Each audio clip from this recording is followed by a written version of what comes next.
Good afternoon, good evening. How is everyone doing? It is not only Juve's birthday, happy birthday, Juve, 128 years old, but also Luciano Spalletti's first match at the helm of the Juve bench. What will we get today? It's a new era, ladies and gentlemen, so let's kick it off. Like and subscribe. Guys, we're on 5 platforms right now. We are no other than YouTube, of course. Twitch, X, Instagram, Kick. All the links are down in the description. Follow us everywhere. Hit all the buttons. Make all the good stuff happen. But let's get into a bit of an extended pregame today. Not so much because of Cremonese, but because it's Spalletti's first match as we go into this new era. So I will be mostly solo today. Dash might join in from Albania in a post game. We'll see what happens with that. Apparently, there's a bunch of loud Albanians in the house. That is Uncle's house, so staying with family. All right. So, Luciano Spalletti. This happened Thursday. It's now Saturday. He's had 3 days. So we really have a lot of questions at the moment of exactly what we're going to see. Of course, what we see today isn't necessarily what we will see going forward. Injuries, just formation. He's not, and we'll talk about the formation as we bring up pregame here with Cremonese a bit more. But I just want to focus on Spalletti, the man himself, for a few moments before we do get into it. Because I think we're going to see some changes. We know he has a decent relationship with Cambiaso, maybe a not so decent relationship with Locatelli. Does that relationship strengthen with Cambiaso? Does it weaken with Locatelli? Does anything change in that regard? And you would like to hope that for Locatelli's sake, that yes, things do get better, and I do hope so because they're professional. They're on the same team now, right? Like the national team, it's a little bit different. You select who you want to play essentially on each international break. Sometimes you make it, sometimes you don't. Locatelli's a bit on the fringe, as we've been saying. He's like a 4th, maybe 5th string midfielder. He isn't your starting guy. He's your rotational guy. But for Juve, he is our starting guy. Let's see if Spalletti can do something with him, if he can really get him working, as well as Koopmeiners, of course, as well as Koopmeiners. Openda is the other big name being talked about as well. So, that's really what, at least me, but as a general interest of having a new coach, is how the players will perform. We know the players are part of the issue with the club right now, right? That's not really much of a surprise. Or it shouldn't be, right? We've heard so much about this. The locker room. The locker room is lost. Motta for sure lost the locker room. Apparently Tudor didn't really, but there was a fight after the Lazio game, or yelling of sorts. A rift there. How much was it blown up by the media? I don't know. But you'd like to think, fresh start here, new coach, that there shouldn't be too much drama. Of course, there is a little bit because he is the national team coach for Italy, and there's a few of those players, right? So a bit unique in that sense. No, Gatti, he gets some time under Spalletti as well. Who else do we have? Di Gregorio, of course. So I would say probably a decent relationship going on there. Now, what was interesting is when Spalletti showed up, kind of was going through the grounds for the first time, meeting people. He came across Parin, and that was a bit of a cold interchange. I don't know if there's any history there, or if Parin has just been around for so long that he's not going to warm up. It's kind of like the war movie, right? When the new guy shows up, the reinforcements, none of the veterans want to warm up to them because they're just going to die anyways. So why get to know them? Spalletti gonna die? I mean, eventually he'll be fired, sure, but is this a long-term project or a short-term project? So Perlin was basically like, there's a Canadian in this, Sam. What's going on? Can't see the rest of the shirt, but I couldn't make it out. Sorry, distracted. Anyhow, where was I with Spalletti there?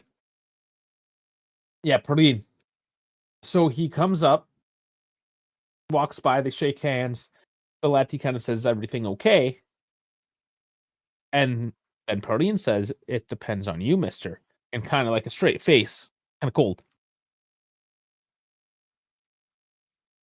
What does that mean? We can probably look into that if there's people that do that when the king and the queen speaks or the president speaks. Those experts, body language experts, speech experts. I don't know if there's history there or if Perlin's just like, yeah, we'll see how this goes. I've seen this one before. Other news as well that we should mention, going to Genoa. Patrick Vieira has been fired as the manager of Genoa. Genoa's having a bad season. They are in last, in dead last. They have 3 points. It's bad. So Patrick Vieira, sack. Now, this is what I find interesting and where the dominoes may fall a little bit here. So Marco Ortolini, who we've been heavily linked for as the sporting director, and we have continued to be linked with today. It's not appreciated by the owner that he's been flirting with Juve a little bit here and there. He's been kind of tentative. They haven't liked many of the moves he made this season, although last season they kind of really punched above their weight. And it seemed as if they were blaming Ortolini and not so much Vieira. Now we see Vieira sacked and still links with Ortolini coming to Juve. So was this just Genoa going into full crisis mode? Just firing everybody and trying to salvage the season, stay in Serie A? Because that's, if Genoa, we don't have a Sampdoria either right now. We'd have no Genovese teams. Not a good look.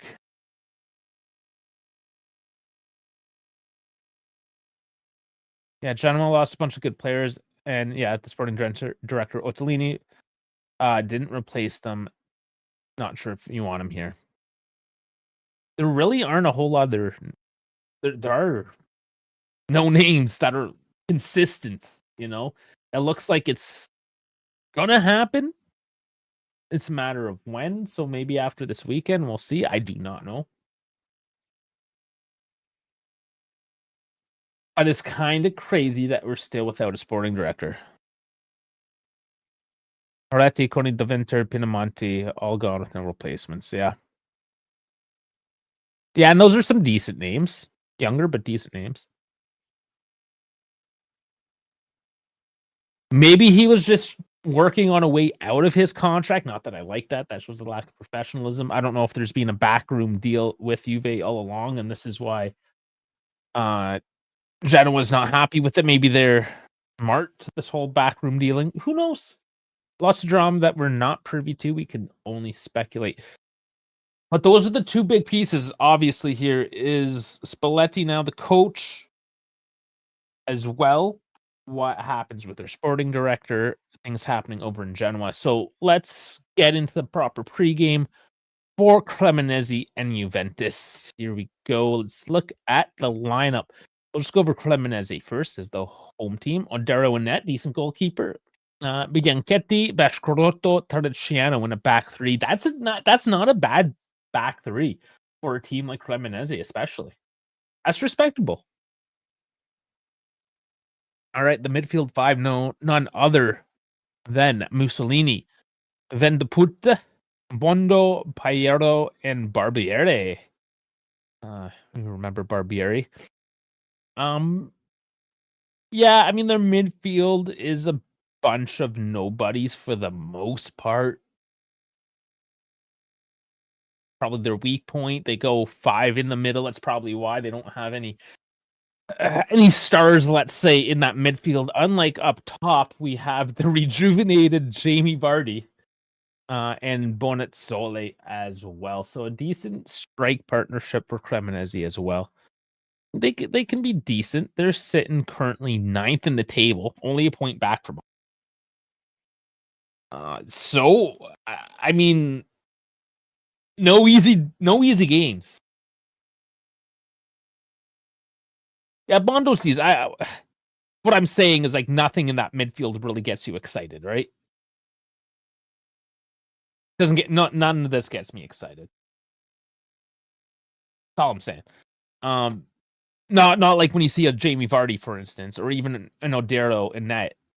You're like, okay, yeah, Terracciano. Like the back line collectively is fairly impressive. The midfield is probably their weak point, if anything. We'll see, because that's our weak point. Who am I to say? Okay, so actually, just as we're talking here, I didn't even glance over to the Juve side. So it is a formation change. It was a 4-2-1-3 or something previously. 4-1-2, something like that. Anyways, it doesn't matter because it has changed. So 4 at the back, Cambiasso on the left, obviously, Gatti Kalulu. Centrally, McKennie getting put down as a right back. And that was one of the questions. What happens with McKennie? So game 1, right back. There you go. Not a massive surprise, but a little bit surprising because you could put Kalulu in as a right back. Now, Kelly is injured. You have a Rugani. I would have been fine with Gatti and Rugani with Kalulu out wide. Would have been, but this is what was chosen. So this is what we get. Interesting, but McKennie, I mean, he's decent. He's decent enough there. We'll see what he does.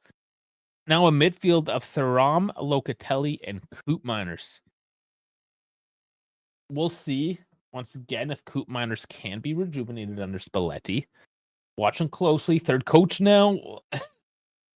Who knows? Locatelli, get to see that despite any issues he had with Spalletti, he is still the captain. He is still shoring up the midfield.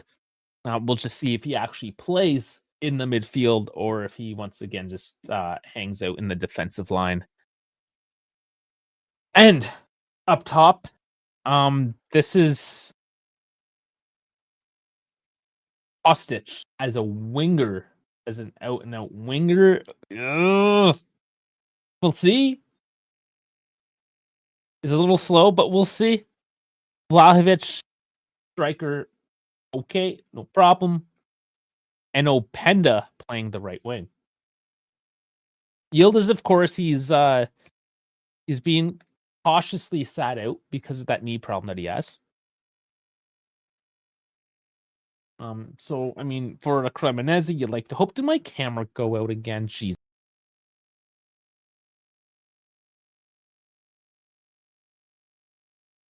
Okay. Camera. And then you put the new cable on. Real man. I think with the new cable, things would have changed. So it's obviously not that. I'll plug it back in, see what happens. Ooh, maybe. Made it work. We have, we have kickoff. You hung scoreboard up for us as well. Ooh. Yeah, it went a little long in the pregame. I'm sorry, guys. Let's get after this one. I'm not even going to give a prediction. I don't know what to even think today. We're just going to watch, observe, see what happened today. Vardy's already chasing on. Okay, got to get a time going as well, guys. I apologize. We'll do that 45 seconds.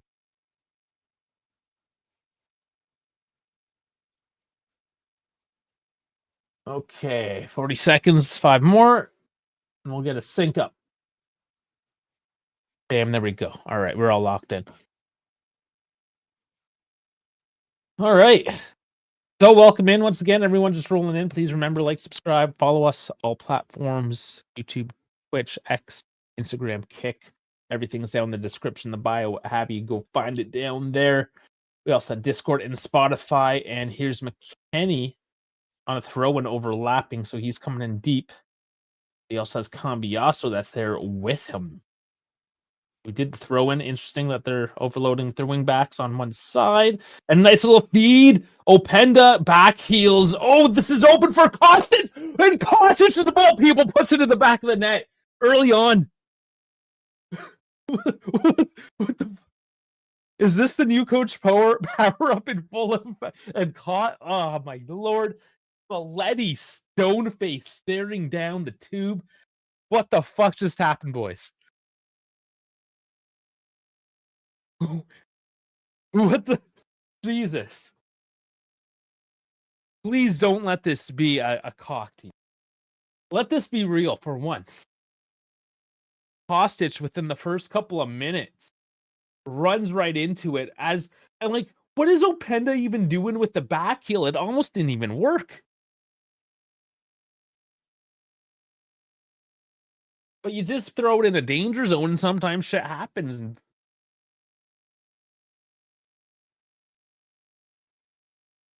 1-0 Juve. Do it.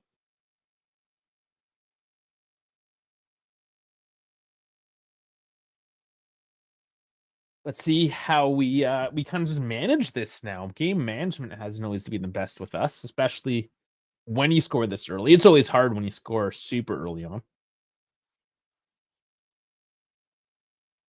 Do we go grab another? 2, 3? Or do we turtle?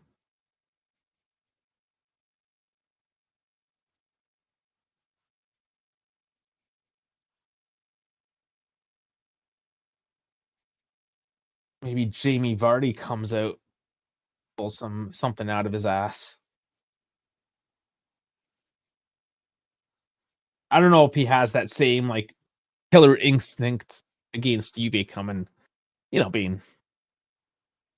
Is he English or is he like Welsh or something? Can't remember. Look it up, Jamie Vardy. Yeah, he's English. Okay. Yeah. But still, regardless, it's not like he's in playing in the league and has a particular hate on or performance bonus to go up against Juve. I don't know if he'll pull like, as teams do, as these low table teams do. Like a Buendia just showing the fuck up for some reason. Of all people, like things like that happen. Vlahovic feeding Openda, nice pass, finding a slot. He's out wide on the left. That in. McKenny, he's like playing a number 10 right now. He doing? Cambiasso on the right. I think this is a messed up formation from what we saw. Back to McKenny. There's definitely an overlap between McKenny and Cambiasso. Lulu. Cambiasso. Working the right. Here's a curl in. And it doesn't quite find anybody, but it gets into a dangerous spot again. Decent look. But nothing comes of it. Is Coop playing left back? I don't know what's going on right now. I'm a little confused, I'm not going to lie. Because I think McKenny, is he playing a right wing? And is Cambiasso a right back or vice versa? Where is Coop on the pitch? He's deep. He's definitely deep. Is he playing the regista? Or is he playing a left back? I don't fucking know, dude. He's in the left back position. I don't know. Did he just hipster ball the football world like it's 2006 all over again?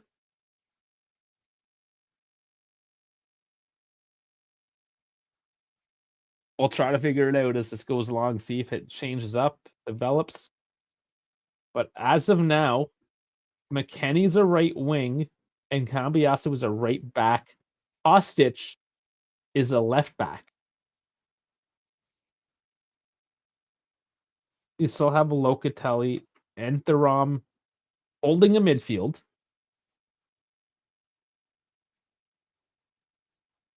Openda now a left wing instead of a right. Vlahovic, of course, still holding up top as the striker. Let's see, Kalulu is hugging right, but definitely playing in a defensive line. Now here's Coop. He moves up a little bit. But yeah, it just immediately goes back into a left back position.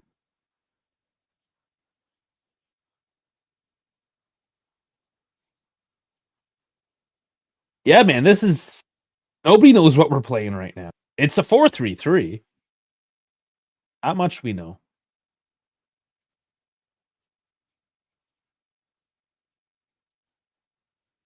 Is this how we rejuvenate Coop? As we make him a fullback?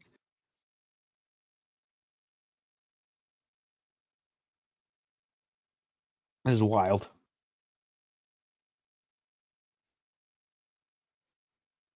The the stadium's got a good atmosphere going on right now.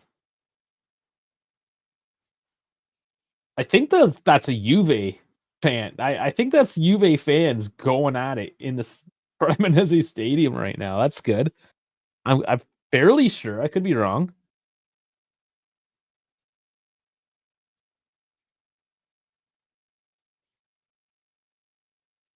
Here it is, Cambiaso pushing in, or Coop. Sorry. Oh man, sorry. Other fullback. They're misreads the dump. Okay, so Fotmob just changed the lineup. We have a 3-4-3 going on. Coop, Gatti, Kalulu. Then you have Kostic, Thuram, Loka, Cambiaso. Then Openda, Vlahovic, McKennie.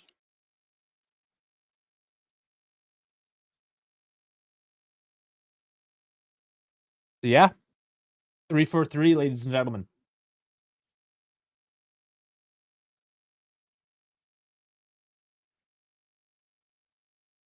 Yeah, that does make more sense. I did forget to consider Kostic. He is playing along that midfield. I definitely see it right now as we're kind of sitting there. And Coop, or sorry, Kostic rather, is the one coming in as a fourth defender. So it goes to a 5-2-3 defensively.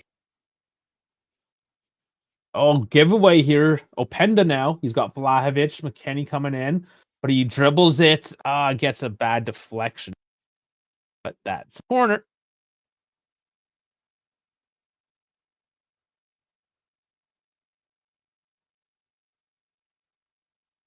So at least this is starting to make sense to us.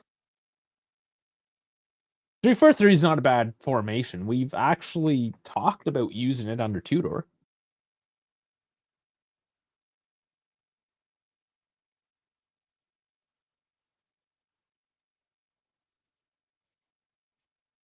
Now, interesting to see special teams who get selected for things like this. So we definitely have Locatelli and 720p Kostic, I believe, taking it. Ooh, gets pretty tight headed out though. Cambiaso at the point to take it. Looking right now. Good movement. It's in the feet of McKennie, who can't quite keep it going, but gets it out. Cross in again by Kostic on the right this time. Inshallah headed out for a quick throw in by Kostic, which again goes back defensively. Kalulu's going to recycle it in.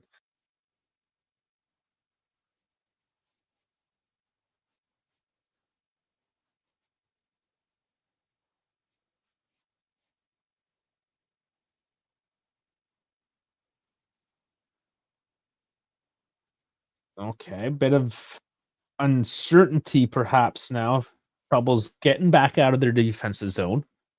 Ooh, and Loka. Bit of a rough challenge. Gonna go Cremonese's way on that one.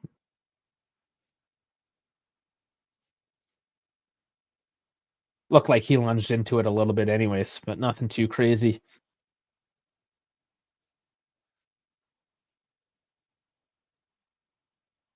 So I got to say as well, guys, tonight, if I don't care if you're into baseball or not, if you just want to come hang out and maybe learn a bit about baseball, me and German Dave, because German Dave doesn't know anything.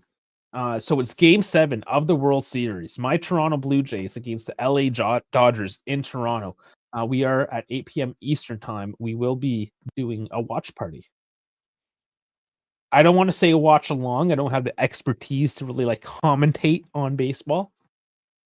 There's a lot of rules in baseball. You really got to know your shit. So more of a watch party because it's going to be more casual in that sense. Yeah, we're going to do that tonight. Game 7. Go Jays. But currently Juve. Trying to work it through the midfield, which is existent this afternoon.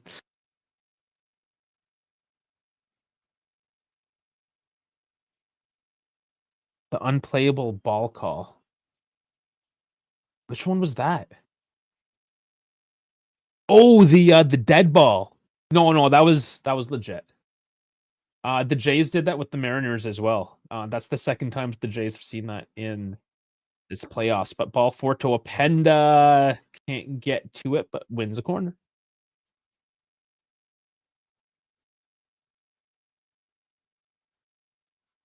I mean, the Jays reacted correctly and brought their guys home, just in case the call did go in their favor. But no, that was definitely a two base. You get two bases when it's a dead ball situation like that. So no, I'm okay with that. That was good.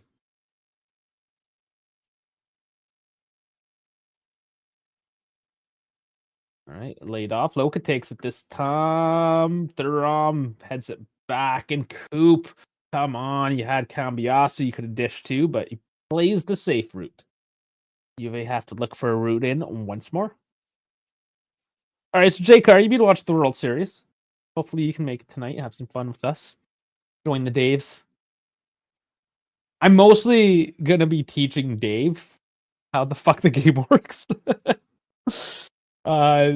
So it's definitely beginner friendly.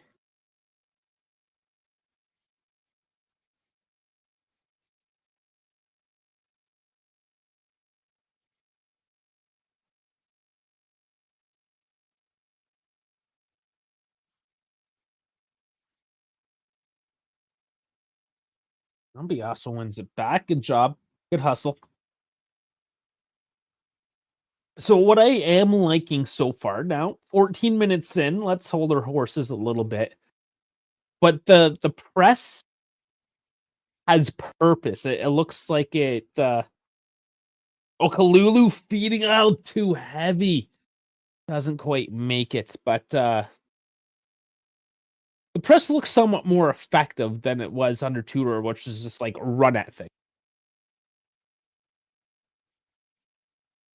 A Yankees fan. Yeah, I'm sorry, J-Car. Obviously, we took out the Yankees as well in the conference series. The Yankees, the Yankees have won enough titles, all right? The Yankees are the Juve of the baseball world. They're even just like black and white stripes. So pretty similar. And it's funny, there's a lot of people that are Juve fans that wear Yankees. Now I understand Yankees, it's a marketing thing, but even with the arrival of Spalletti, and I've seen this before, people waiting at the Continasta, and there's a kid with a Yankees cap.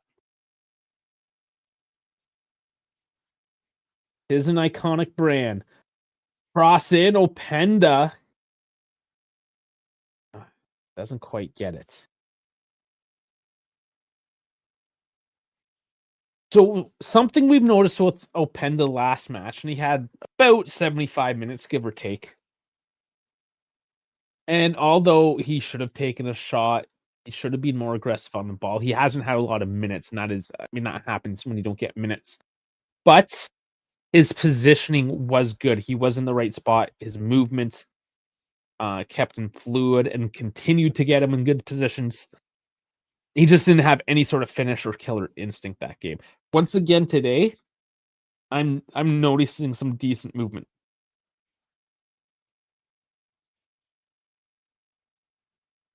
Kostic is looking for a handball, but I wouldn't call it for that.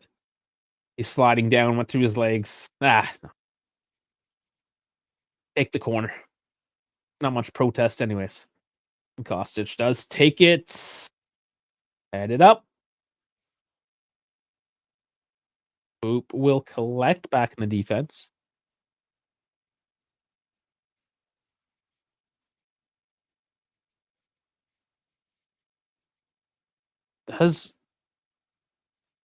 Man, Thought Bob's messed up. It's not even showing who scored or anything right now.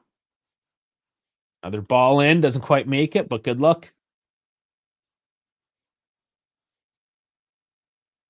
Okay, there we go. Kostic. And Kostic is only at a 6.9. I've never seen that where a guy that's got the goal is only in the sixes. It's only been 15 minutes too. It's not like he's had much time to screw anything up.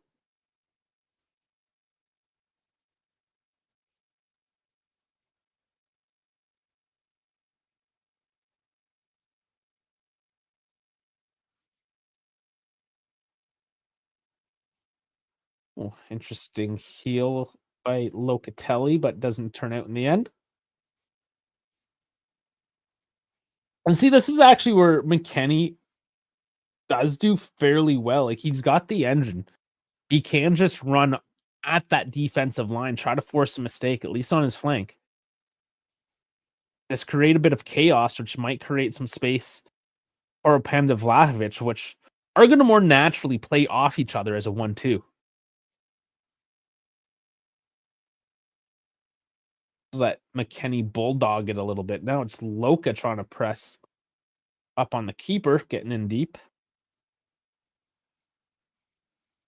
And McKennie running back for a backtrack. So, yeah, let's see how much or how long they can keep this up for.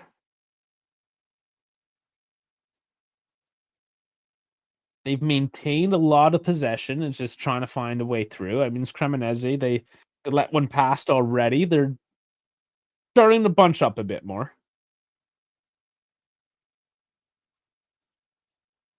I wouldn't say they've quite parked the bus with it, but they've clogged up the midfield at this point, making it hard to transition through. Gregorio has to come off the line, kicks it forward. And a bit too much contact on that one. Vlahovic wins a free kick.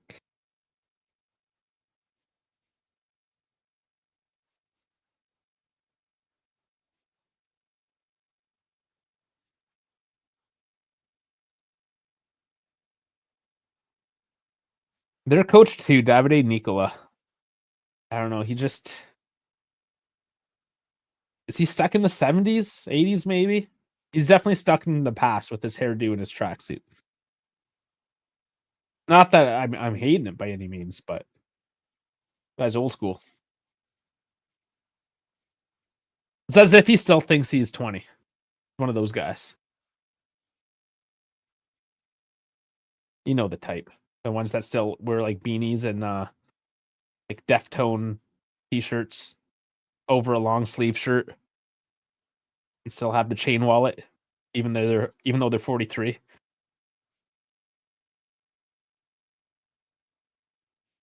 Good hustle for Kostic to keep the possession.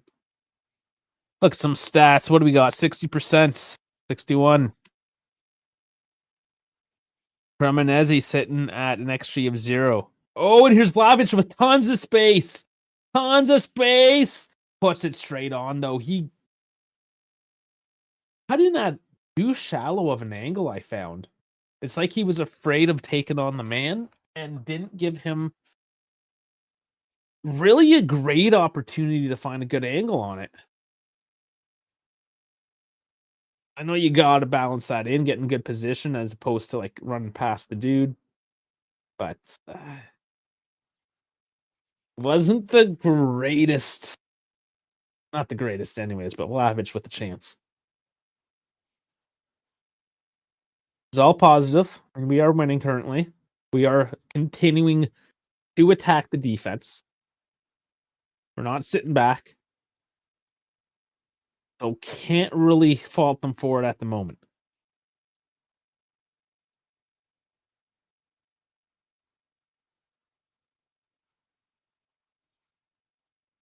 XG goes up to 0.4, so I mean, not a huge one. They don't consider it a big chance.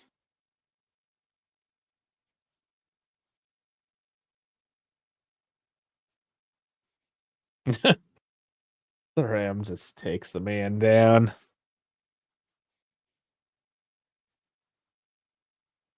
Bondo.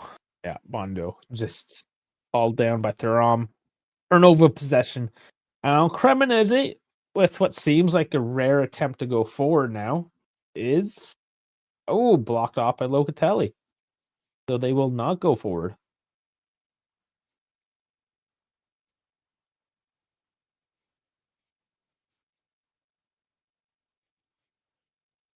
Interesting stretch exchange there between Opanda and Kostic. It was a little bit too ambitious for him. They slow it back down, bring it to the defense.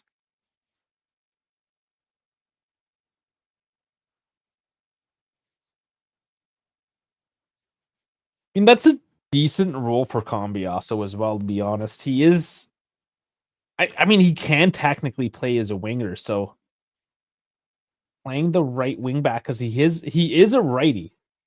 He has been shoved over to the left, but he is a right sider.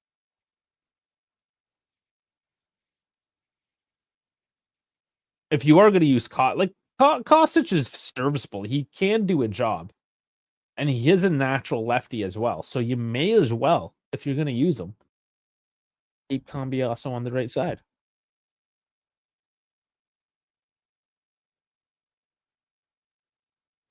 Substitutions will be interesting to see as well.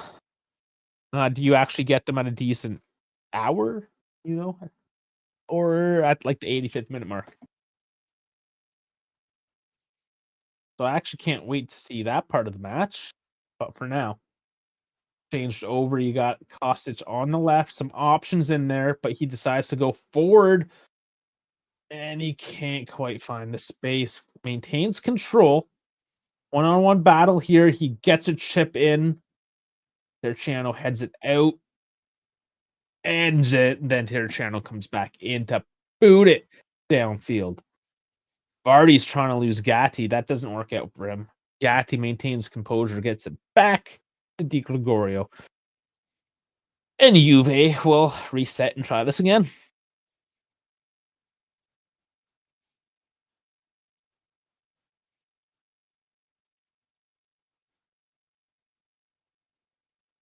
And it's Cremonese now. They do find a way forward, and they break the line, going wide with it. Barbieri, we cross and go straight to Di Gregorio. No attempt to even go forward. The Juve defensive line solid.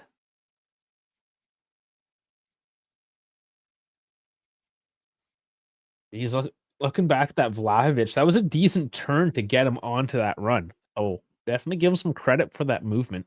It is still Vlahovic movement, so it was a very wide turn. But it worked.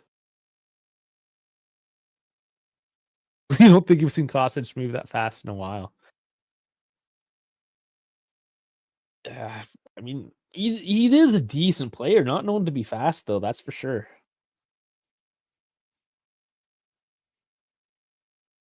It could be the fact that he's going up against Cremonese, and it's not like they're super speedy. Or relatively, he can look fairly quick. I don't think he gained any speed. That's for sure. You don't just magically gain speed at 32 years old. But Cambiasso, laid off, and Locatelli doesn't get wide enough on it, but the curling ball bobbles off Odero's hands, making it look like they would have got a second chance there, but it is collected. An alarm bell's ringing there for Cremonese. Does it go off the post? It might have went off the hands and touched off the post even. But Thuram gets the ball and turns it fast now. Can't get it forward to Lajovic, though, gives it away, and now it's Cremonese looking to counter. Vieri gets it up to Bascarotto, who's doing quite the overlap now, and launches across into the stands.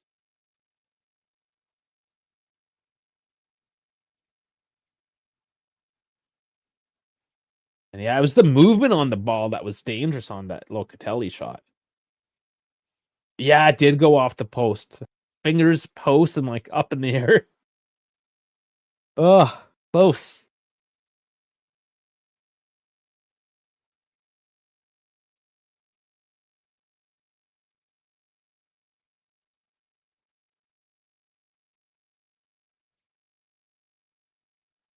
Well, first 26 plus minutes, and I'm not upset with anything. You do question the starting lineup, the choices that he's made, but really, it's kind of turned out decent so far. Couple injuries, couple, rotational pieces. We play Porto on Tuesday. So he has to coach 2 matches in less than a week of, like you don't typically throw a coach into the fire like that, but here he is. He is experienced. Goes back to 94 as a coach, so he's got 30 years experience, man. Think about it.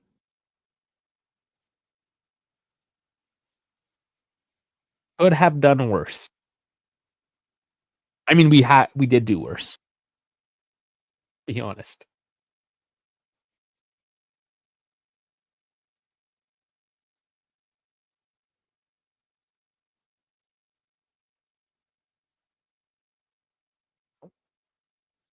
Cremonese has held it on for a little bit. Looks like they just want to stat pad their possession stats here and make it look less bad, but let's see if there's anything they can do with it as they try to curl in. But Coop is there.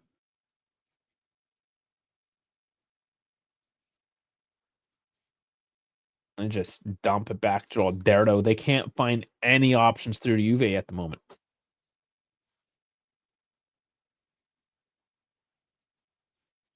So once again, going back to the press, Tudor's press just left you completely exposed.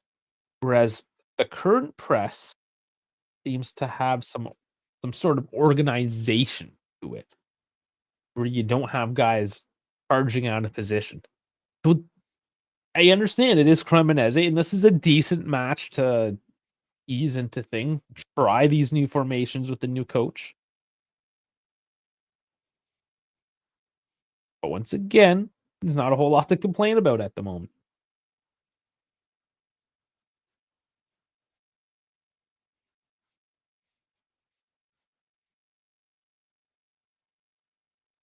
Cremonese now at the 30-minute mark look like they're trying to close up and press, get a bit of congestion up there, but now it doesn't work, and it's fed through to Openda, who just gets shoved over with the ball. No, oh, there is a call. My bad. No, there isn't. No, no, there is not.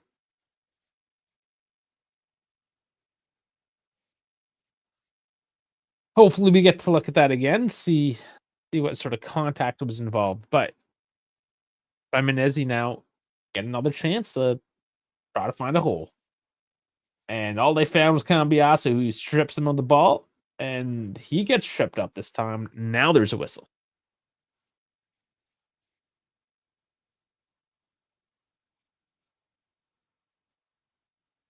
Yeah, I think that should have maybe been a.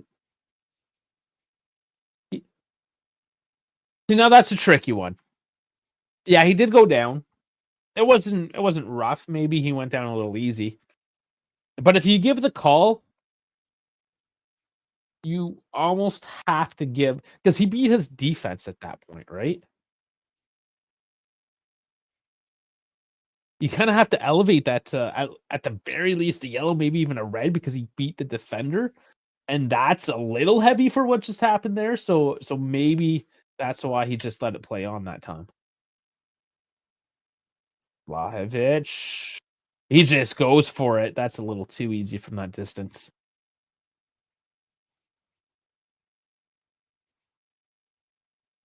decision making. Yeah, from that angle, it doesn't look like his support really opened up for a pass, so he said, "Fuck it."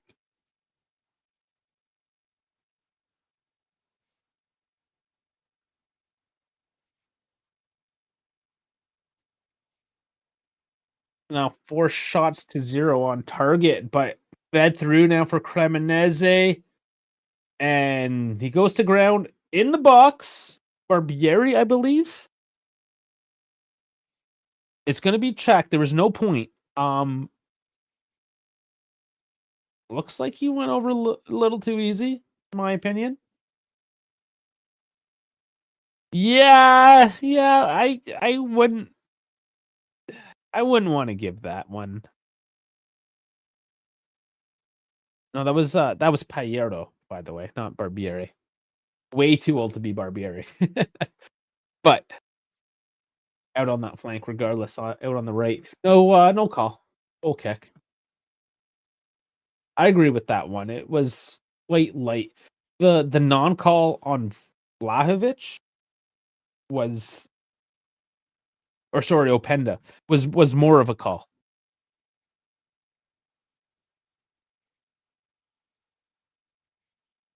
And I think in terms of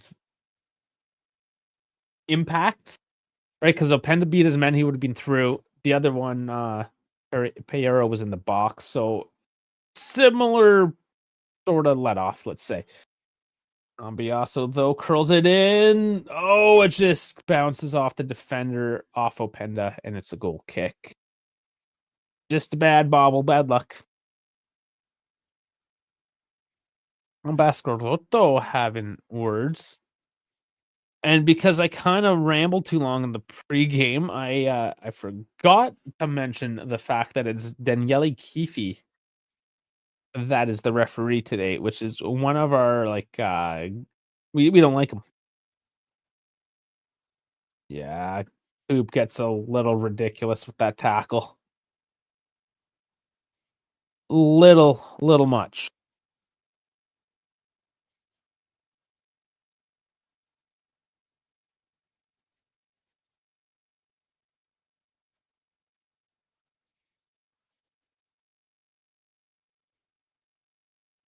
Cremonese restart, 34 minutes. Not really dragging on today, which is nice. Pasquarotto is a big boy. I need that man's routine. I find him on Instagram or something.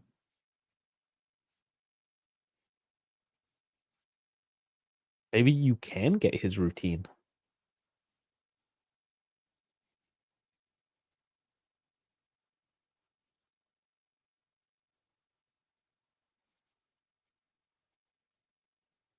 Cremonese, when they press, they're not fully committed. They're kind of going up with 2 dudes and hoping for the best. Cambiasso gets it up to Openda. Cuts it. What's he doing? Puts in the side netting. All right. I mean, it's better. It's better. He's taking the shots. I mean, if he got that on target, that would have been a sweet goal. But that's a tough angle to work. But it looks like the confidence is starting to come back a little bit.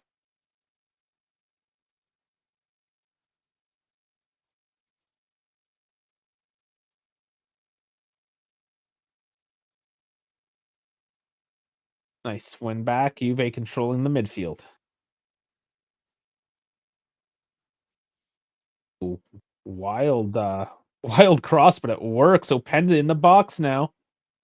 Lays it back. Loca's gonna take the shot. Sails it over the bar. Did Odero get fingers on it?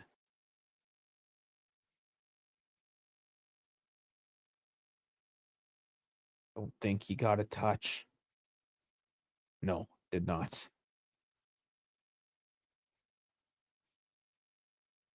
So a couple chances within quick succession now. We're going to the last 10 minutes of the half.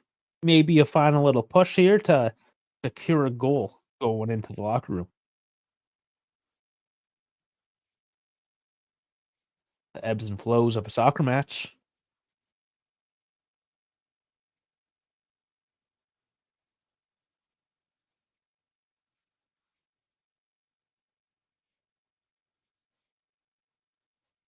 And this away kit from Cremonese is way nicer than their standard, their home. That gray. I don't know why they use that gray. I mean, they use it as an accent on this uniform, but this looks better. Oh, Vardy doesn't quite control that dump into the box. It goes straight to Di Gregorio. No big deal. Why are we blue again? Like, why we use the color blue? The Torino flag is blue and yellow. That's where the blue and yellow comes from. Let's do a little Juve color theory. Just if you don't know, whatever. Game's lolling a little bit, so why not? Okay. Black and white, obviously, that's our current colors. Black and white stripes comes from Notts County back in 1900 because the original pink, and that's where the pink comes, the original pink shirt faded and started to look like shit after a few washes. So they got their friend, their English buddy, to see if they could source any jerseys from England back in 1900, and he just got his hometown of Notts County, that's where black and white came from. So you have pink, black and white, and then the blue and the yellow come from the flag of Turin. It is a deeper blue, yes. This is Adidas being ridiculous because that yellow is like more of a fluorescent-ish. Ooh, bit of shoving there. Bondo and Cambiaso over who's getting the throw-in. Some words are being said. Now there's Spalletti giving directions to. He's just ignoring the confrontation on the touchline there. Yelling instructions. Somebody else on this. I don't know. Angle didn't show, but he is not concerned.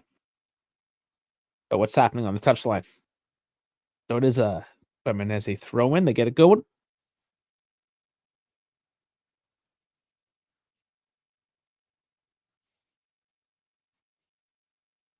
Yeah, he clears it out. They get it forward. Vlahovic tries to get it back and play. It's bobbling around. Cremonese come away with it.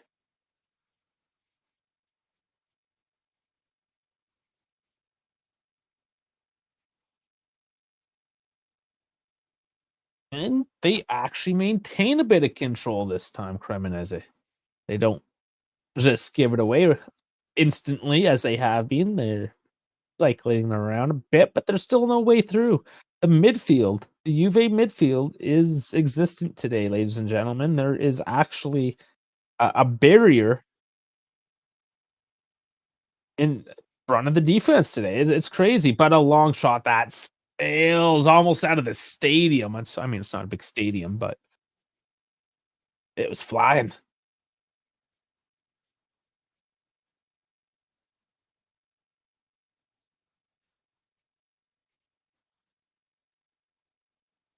Juve goal kick.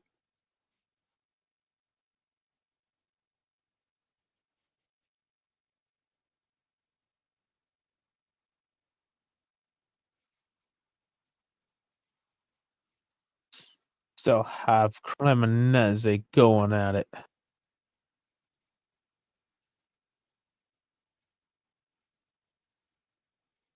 Not a whole lot happening. Throw in now.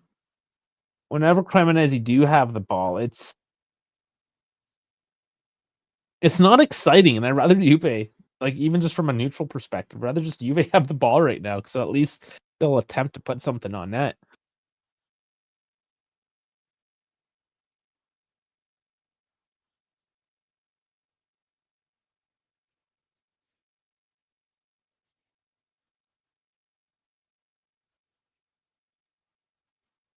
Right, they're starting to make their way forward again. Barbieri crosses in, and it's seen out past the goalkeeper out of bounds.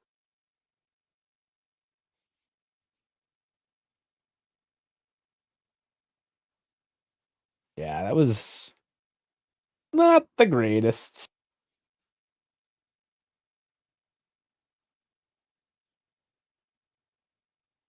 Don't imagine a whole lot of added time. 1, maybe 2 minutes on this one. Not a ton of stoppages.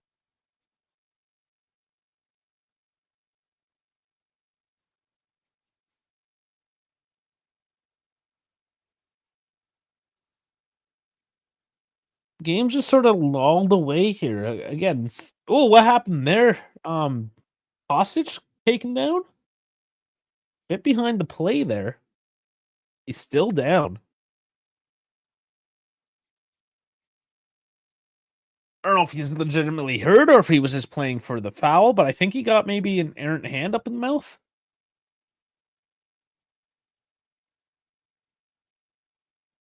Shoulder? They ran into each other. That's what it was. It was Barbieri. Kinda it looked like shoulder to shoulder. You bet he's 11. I don't know. It wasn't still down. It didn't look that bad. Got it in the jaw, maybe. He's holding his face.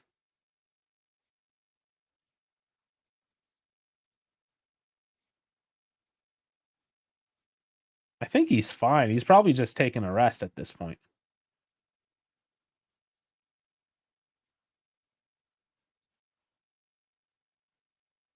Well, there goes my prediction of only having a minute of extra time.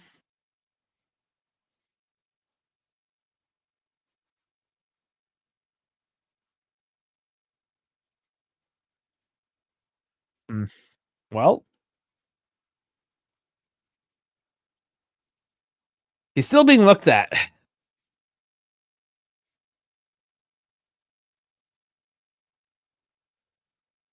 I don't know. Like, was it serious or is this just actually kind of embarrassing? He's up now. Well, he's sitting up, anyways. Adjic and Joao Mario are warming up. Of all people, those are not the one Tudor would have had warming up this early in the game.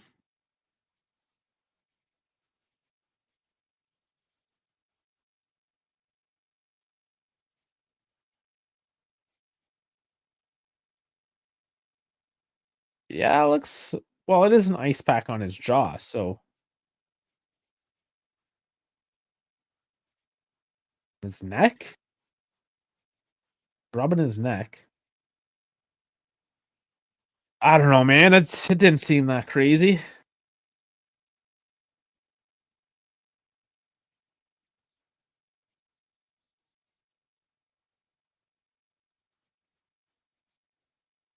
Well, that was an annoying stoppage in play. He's back on his feet though.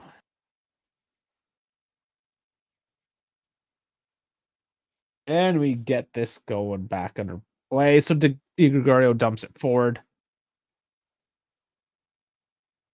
And immediately brought out of bounds for a Kostic throw-in.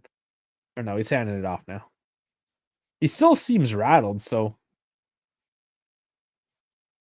maybe he actually did get like a nice solid shoulder right up in his jaw, side of his neck, something in that general area.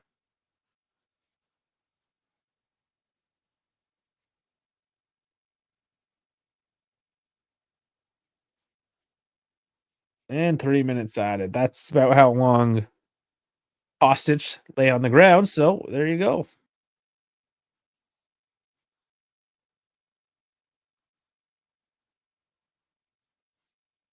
From unhappy with the call going the other way. And like this game, this is what happens. It's just kind of ground to a halt. We'll look at the momentum map as well. It's I'm gonna guess without looking at it at the moment, it's gonna be momentum and Cremonese for the last 10 minutes or so, but like no spikes.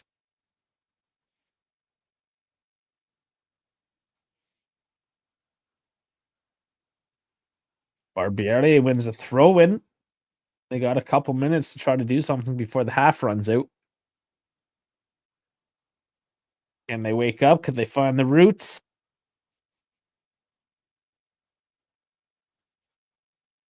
Still just kicking it around, going back to the defense, going out wide. No transition, no space through the center. And it gets all the way back to Roderno again. Very tentative play from Cremonese right now, leading to just a boring watch.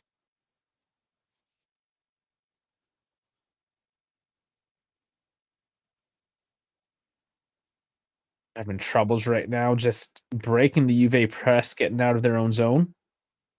Get it up to the midfield now, and Gatti's there to take it away. So after all that, it leads to absolutely nothing, a turnover in the midfield.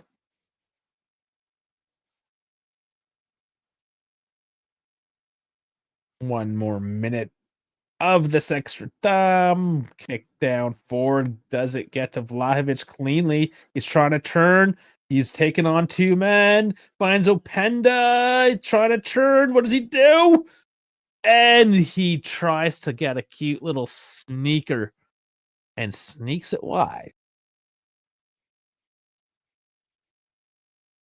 But, okay, this is interesting. You have Openda and Vlahovic in there. Kostic eventually makes his way forward. I don't know where McKennie was at all in any of this. Locatelli looked like he was starting to make his way up there. But just between Openda and Vlahovic, they were able to hold up the whole defensive line. Now, of course, they didn't have a whole lot of space. There's a lot of pressure. Couldn't really get the shot off. But the movement between the two, what you would call actual strikers there, was pretty decent. They just had no other outlet. Now, yes, there's the last few seconds of the half. They were probably just securing. I mean, Spalletti isn't a dumb coach. Probably didn't want to risk something in the last minute or so. I get it, whatever. But I just want to point out that Vlahovic took on two dudes. Openda took on two dudes. They got a shot off, didn't hit target, but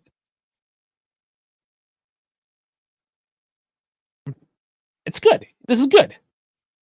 Vlahovic continuing doing his thing, having a decent season, and we're finally starting to see the real Openda. Continue doing that, I guess. Keep on going with it. Alrighty then. Let's look at some bot mob.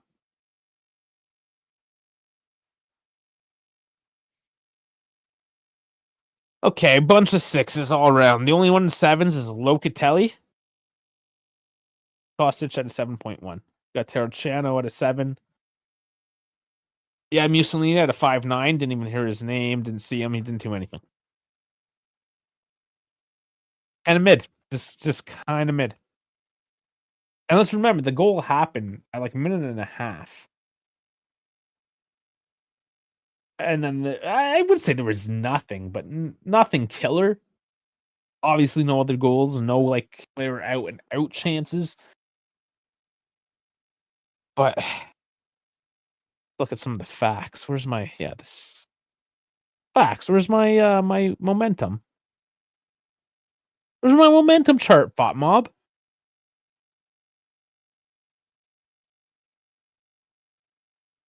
Okay, I guess we're not doing that.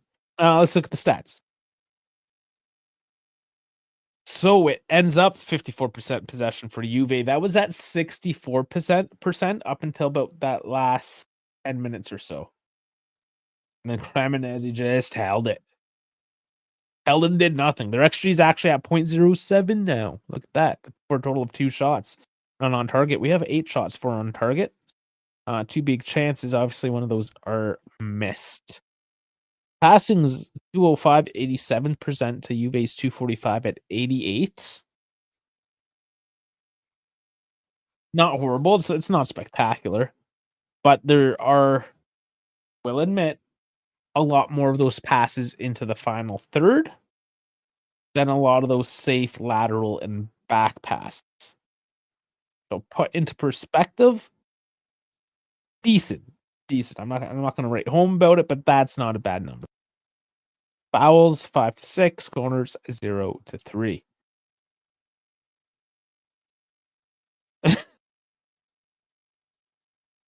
Oh man. We will find Jimmy Hoffa before we will find Coop Miners on the field in this game.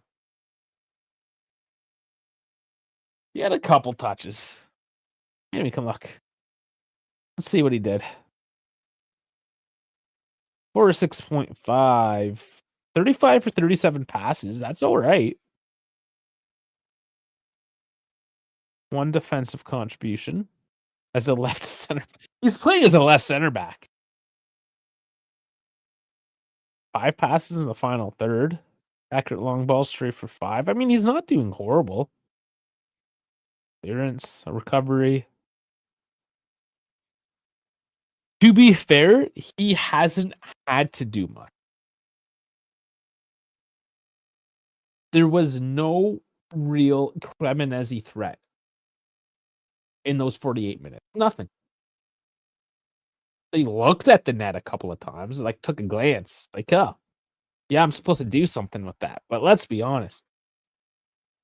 Cremonese offered nothing going forward.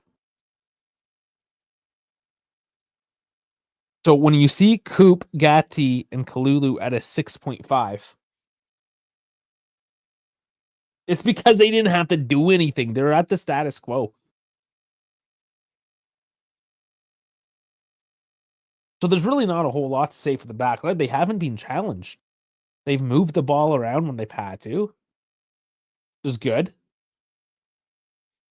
But in terms of like actually having to defend, not really. So 6.5s for the home back line. Cambiasso also just had his best half in the calendar year. Forwards need to take advantage of the dangerous balls in from him. Yeah, no, that's a good point. Let's talk about that midfield four now. Now, Kostic, obviously, with the goal, he's doing a lot of crossing, inshallah, which is what he does. He's been active, he's been involved. But we know his skill level is not super high, is what it is. The Rom, not really doing much. He's having a bad half. 6.1. As compared to Locatelli, who seems to be doing all the work in there. And then, yeah, Cambiasso. And I had mentioned this, I don't know, 20-something minutes in, that Cambiasso playing on his right, which is his more natural position, is a more offensive. He is more of a wing back, a player who's able to go forward. An overlapping fullback, like what have you. He's a fullback, wing back that goes forward. This is good. He's offering offensive outlets. So I'm okay with the 3-4-3. Now, going up to the forwards, I mean McKennie. Yeah, as Anthony says, McKennie's McKennie. Vlahovic, Openda, they gotta get that killer instinct. However, I think that will come. Things are looking good. I mean, Cremonese's defending deep. They're putting guys up there. It is a 3 at the back on paper, but it is at least a 4 at all times. Sometimes more. But they always have somebody in the midfield tracking back as well. Barbieri actually doing quite a bit of work, at least in terms of how much he's running around. So I do want to see more from the front line. Obviously, we need to grab a security goal at the very least. I don't see why we can't. The biggest issue going to the second half now is going to try to be able to maintain that pressure. To legitimately snatch that second goal and then be able to manage the game from there. And this is the kind of game where you want to just get that 2-0, sit back, relax, 3 days, you're playing Porto. I think, is that one away? Or that should be home. That up quickly. Should be a home. Yes, it is. They don't have to travel to Portugal, at least. However, yeah, I mean,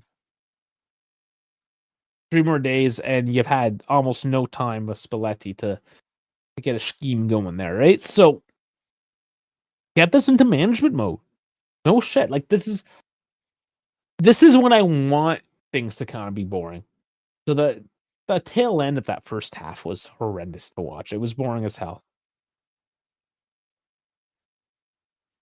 Come in hot, second half, get a second goal. Oh, give me a third if you can. And then make it a horrible to watch second half from that point forward. And manage it. Take it easy. Everyone stays, relatively fresh for the Porto game coming up. Giving Spalletti some options there, not having people completely worn out. Obviously, McKennie, uh, likely not to play a right wing next match either. Yildiz should be coming back for that one. That's why he's being rested. But let's look at the bench, actually. Go over the Cremonese one quickly here. Nava and Silvestri, the keepers. Zaccarini, Orlino, Fe, Lord Kipanidi, Vasquez, Sarmiento, Velotti, and Johnson. I mean, nothing. They don't have much of a bench.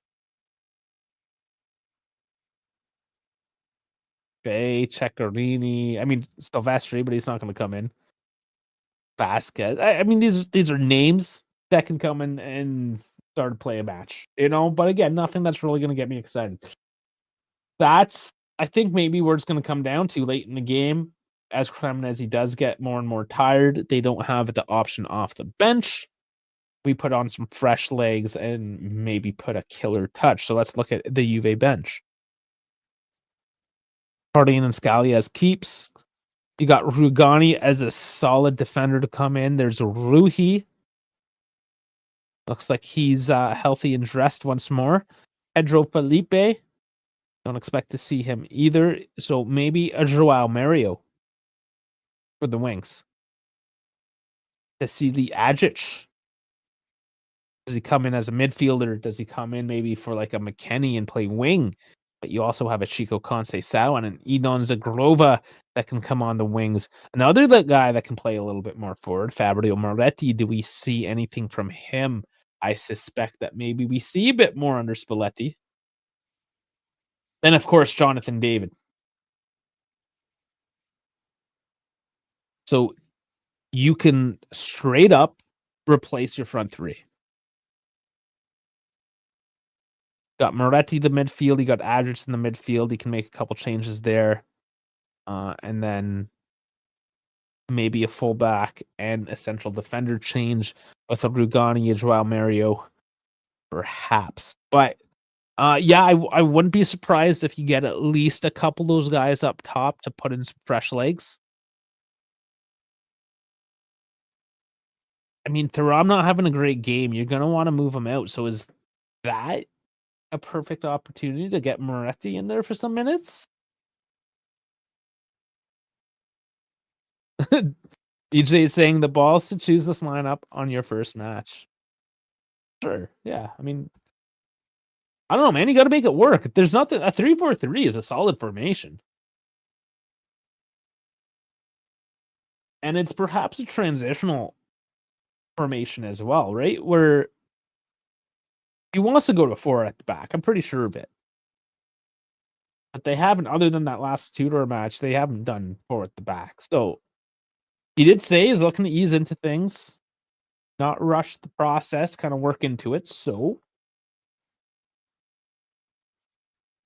oh, you talking about the personnel, not necessarily the lineup, particularly Coop as left center back? Because I mean, that's the only thing that's insane there. Really, I mean, Hostage is an outrageous choice. McKennie as a winger makes a bit of sense. He's prepared. He recognizes that he should be able to manage a Cremonese match. and have the boys rested and ready to go for Porto. Because let's be honest, 2 points out of 3 games in the Champions League, we need to put up some fucking points on Tuesday. So, yeah, if Chico's getting a bit of a rest, Yildiz, see what Zagrova, how he's handling things. But let's get Moretti in there. Let's get some João Mario. He hasn't played much. Adjit, we know he can do a job. I'm very interested to see what we get coming off the bench this match. When we get it, if we're doing all 5 changes, all that jazz.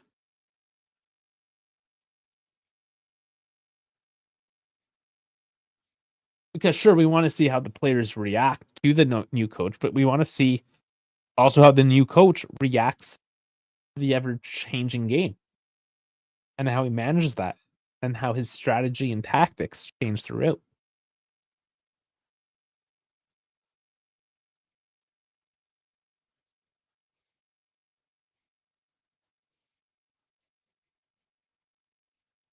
But the players do take the field here and get the old scoreboard set up again here for you guys.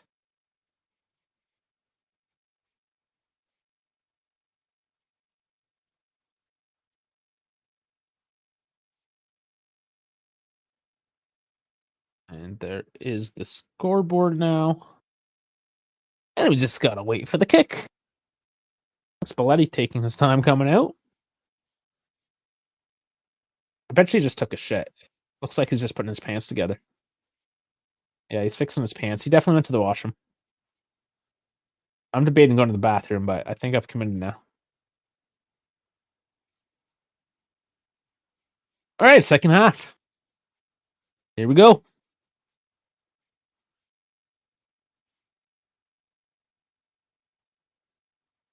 Cremonese start this one off, going deep. And just booted back down the other way. Sink is up there, everyone.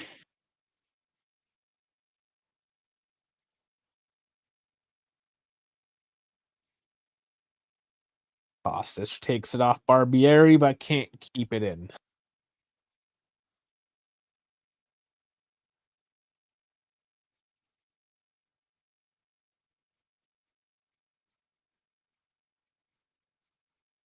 Oh, Bondo tries to get fancy, but gives it away.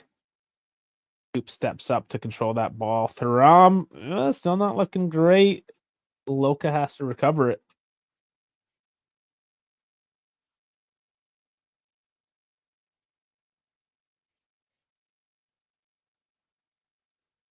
There's just passing again through the midfield. It's insane. Out to Kostic on the left now. Back to Thuram. Has a bit of space. Feeds Vlahovic. Back heels to the keeper.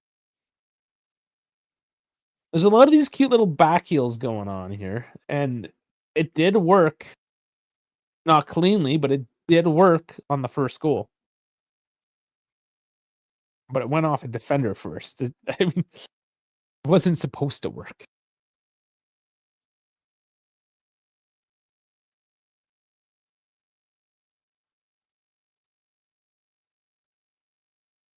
Keefe having a decent first half too. He seemed to referee it all right. But refs change in the second half as the game goes on. So we'll see. Locatelli fouls, gives the ball away. Why is he still on the ground? The rest of your team is playing. Oh my god. The Perea?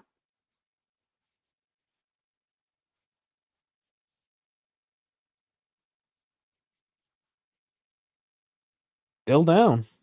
Ball's kicked out of play and really? What is he going on about?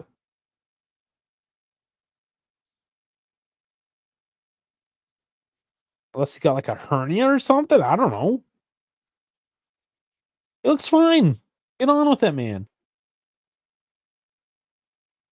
Jesus. Hey, KB, you've been learning it out up a lot harder than I have. They still have it listed as a 4-3-3 on the screen here with Coop Miners in the midfield. It's like, you guys need to maybe update that.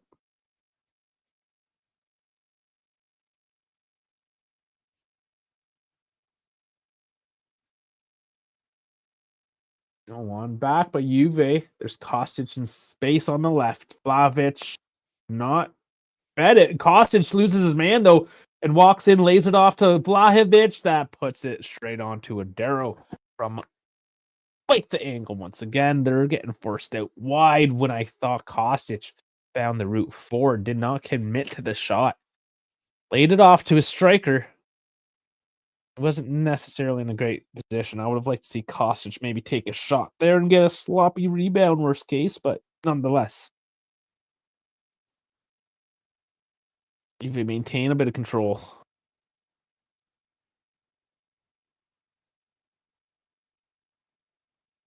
Comes off. Kostic out of bounds for a throw-in. Kostic. Oh, what was that? Openda just hauled down. There's no call. Oh, you got your family pictures today? That sounds horrible. I hate that shit. Not gonna lie.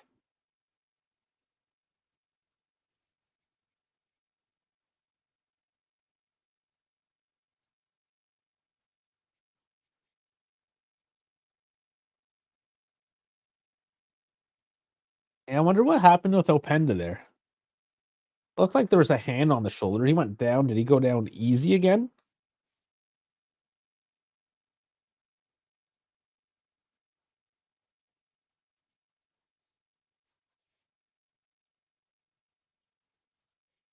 Oh, Vardy puts one forward, but Coop's there. Member stickers. Didn't I make like a sticker? It was supposed to be on you guys to like come up with sticker ideas.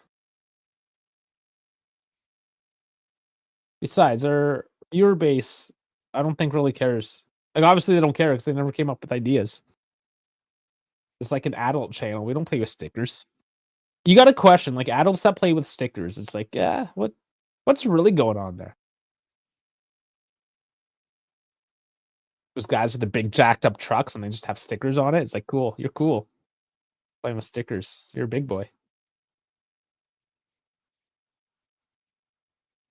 Vardy and Gatti. Barbieri comes in. Another not great cross, but it's still in the box. Bondo's got it. Oh, Bonazzoli just whiffs it. Vardy keeps it in, though, surprisingly. And, whoa.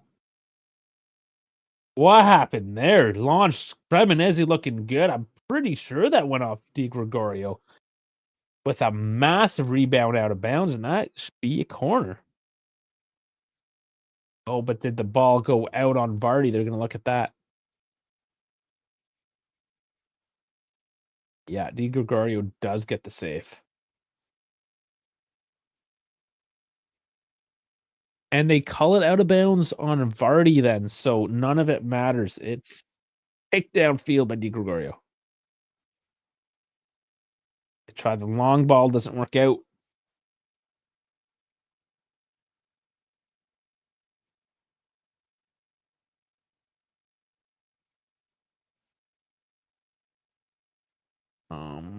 Yeah, Cremonese, they're just gonna maybe try get us. Yeah, they're looking a little bit more forward thinking now. But poked away. Cambiaso doing well there.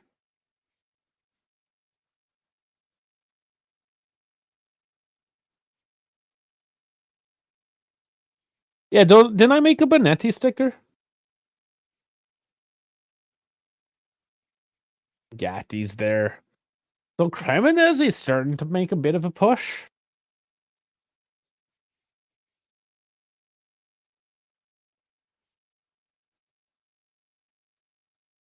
Starting to look dangerous, though. The crowd definitely getting into it a lot more as well. And, ooh, big deflection. I think that's out for another corner.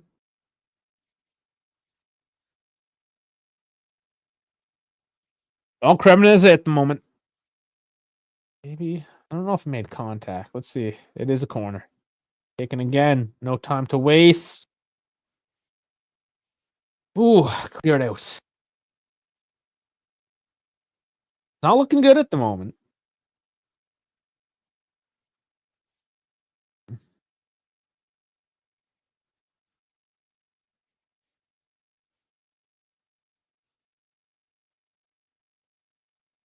Oh, what happened there? Bondo, I think, put a hand up on McKennie? Yeah, just got the elbow up. There wasn't much in it.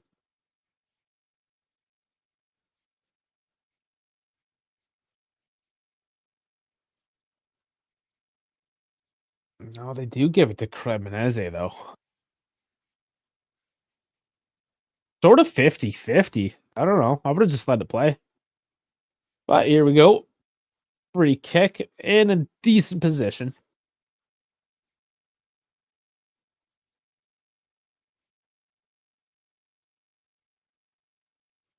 Man, those eyes.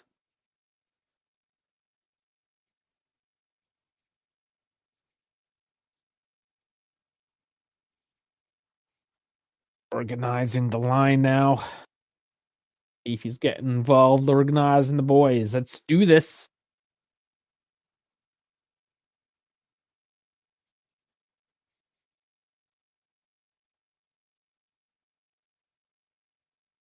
And we finally get a whistle.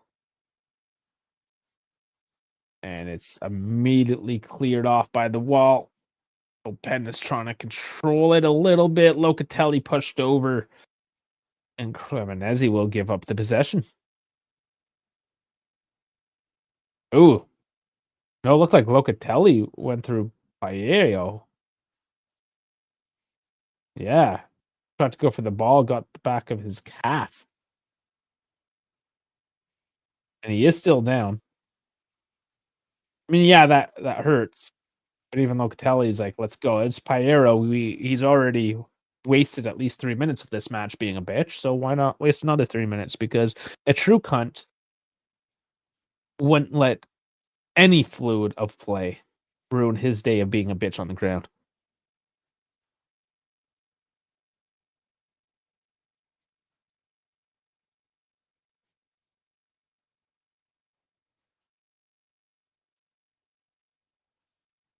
Lulu, who I haven't heard his name in a while, tries to dump forward, does not work out, but another throw in.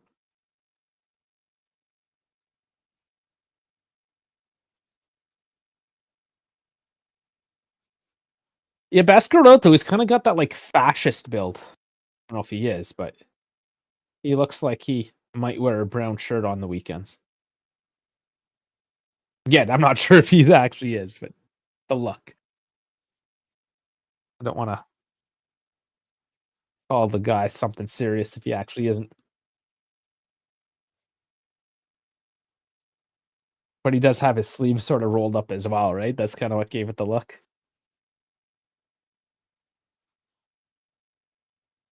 And that is it. They're finding Vardy here now.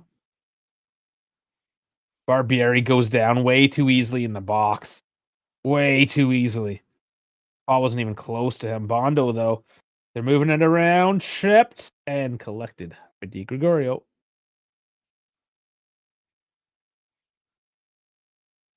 So let's see what happened. Already boots it up. Kostic. There's like a very, very light shove in the small of the back. Openda, though, they get it quickly. Through ball bounces. Scooped over to Kostic. Bad angle, but curled in and sliding through is Flahu, which he doesn't get it, but it releases. And McKennie laid off. Can't get a foot on it. Kostic back in. Get the final ball, guys. The final fucking ball. It's still in play. Oh, my lord. Everyone's whiffing at it. It's just dropping. It's like it's too easy and not cleanly. Oh, Kostic off the post. And there's an offside on the play. That was chaotic. And the final offside happens, not showing this. Oh, no, it was a foot. It didn't actually make it to the post, I don't think. They're calling a foul on Odero by Vlahovic.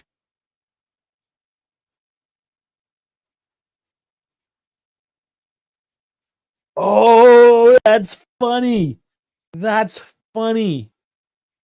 So they're showing Barbieri going to ground again. He was already falling over before Kostic even touched him. If anything, that's a simulation.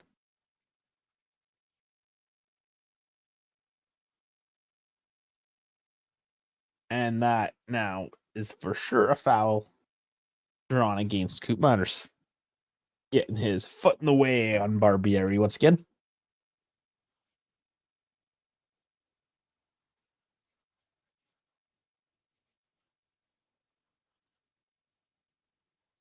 Oh, Odero has to get rid of it quickly. Vlahovic playing games with him.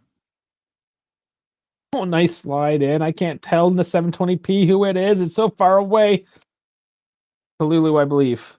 Openda. He got space. He takes it from a long way out and sails it. Yeah, he's tired. He's starting to lose it.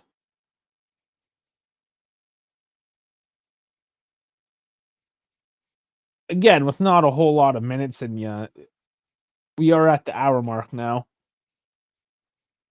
Kind of get why he's tiring out. However, I don't know. Yeah, you want more hunger in front of the net.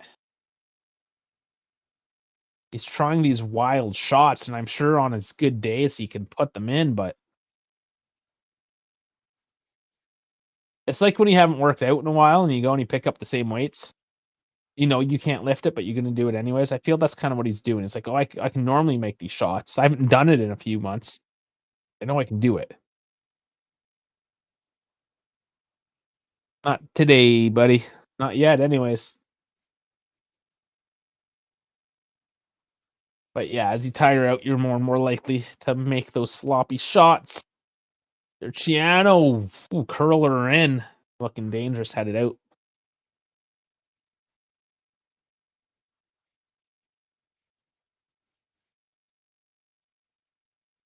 So, Bondo, I must be quite a bit behind because FotMob's already updated.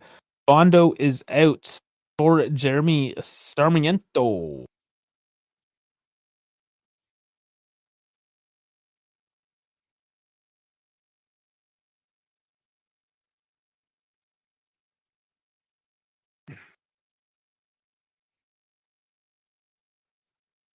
Bondo rated 7 from FotMob. He had a decent game today.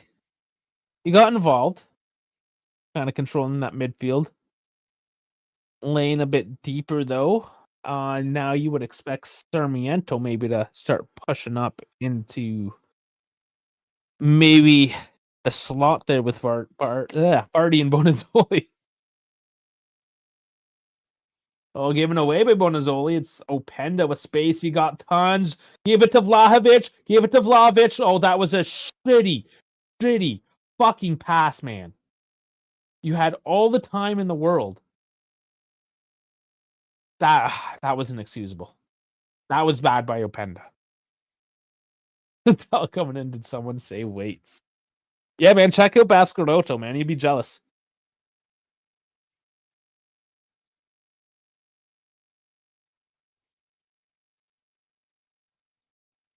I'm honestly not sure how Vlahovic isn't completely losing his mind right now that he didn't get that feed. He was open for a solid few seconds. And I understand holding up a little bit, let the angles kind of open up for you, which he did, and then he fucked up the pass.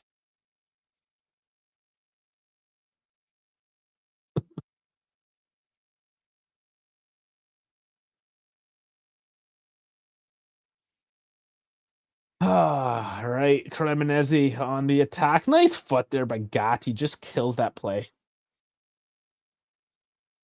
Hostage, he's getting hauled down, loses his man. Oh, that was a bad cross in Openda. But honestly, like, as he's going down and he's continuing to yank, that's a very iffy play. Another change in for Cremonese now. Or no, it's sorry, this is for Juve. Openda is coming out for Chico, which makes a whole lot of sense. Yeah, I mean 63 minutes for Openda. He's clearly gassed. He's made some dumb mistakes. He needs to come off. Now, this is Spalletti's first substitution. Makes sense. He sees a problem in 63 minutes, makes the change. He's got your normal starter in that position. Why not? Let's do it right away. Looking like he's making sound tactical choices.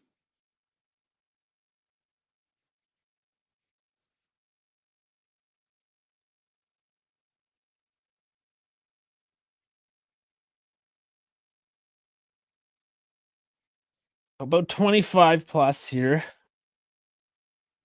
Juve could have had a couple chances here.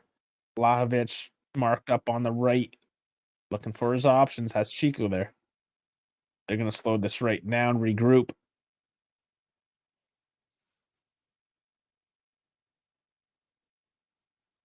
And there's left center back. Oop, Miners.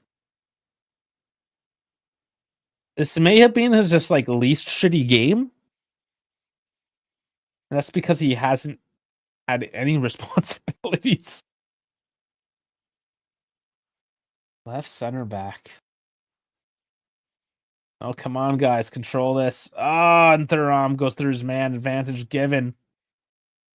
Ayarlo going forward. And there is Thuram now to just collect that ball on the bobble.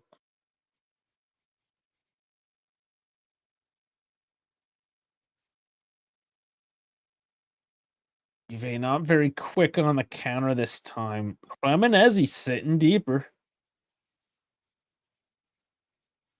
5 guys in the back. Tube coming up into the play now.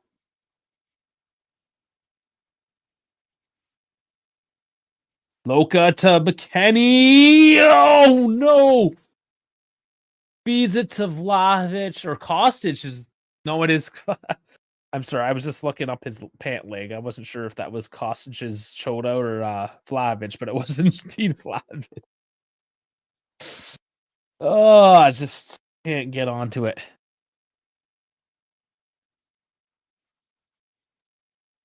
Spalletti was upset too with the miss.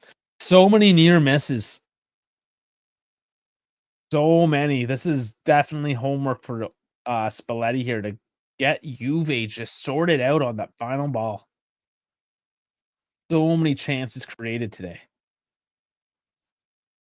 Still only 1-0. First goal in the first 90 seconds.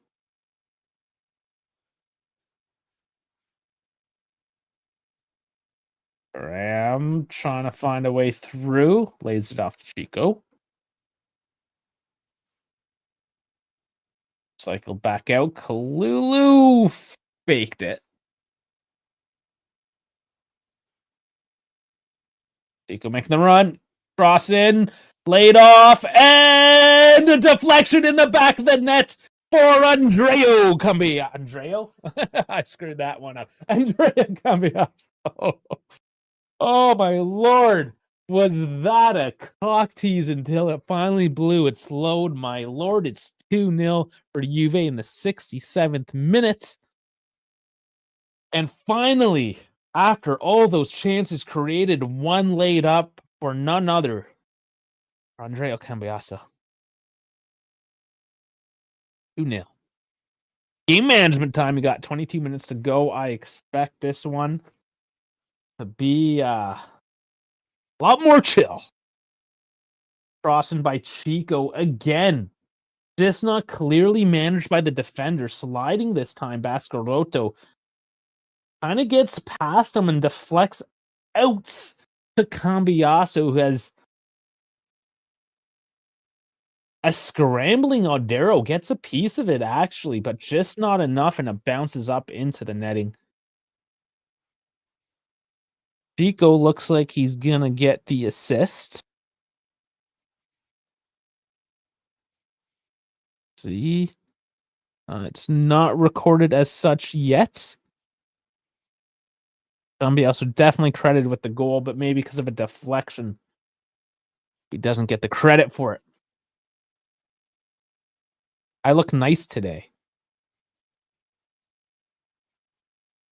The camera seems brighter. I think maybe the new cable actually has better throughput. It could have been just the cheap cable and like it made things a bit darker, just less clear. I don't know. But I did notice it was a little bit more brighter today when I booted it up. But who knows? But thank you. Vlahovic taken down. There's a call. He's in position for a kick, though. Go direct with this guy. I wouldn't mind seeing Vlahovic take a whiff at this range. Boot might be stepping up to it, even a Kostic. Vlahovic pulling the strongest guy in the league. What world are we living in? Spalletti's definitely going to demand things of his players. The difference being is that he's actually won shit. And people can take him serious. I know we've talked a bit about that where, you know, you have these Motas, you have these Tudors, and they make all these demands, but it's just like, yo, bro, who the fuck are you? You got all these high-paid egos floating around, right? So, that being said, Vlahovic has looked good. He's looked a lot stronger this season. Contract year. Kostic delivers. And on the volley, it's deflected, not sitting nice. And Chico is bulldogging all over the zone right now.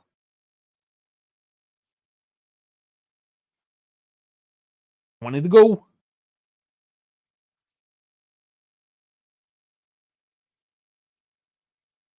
Cremonese now making 2 substitutions.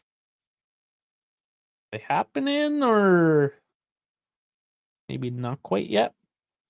There they are.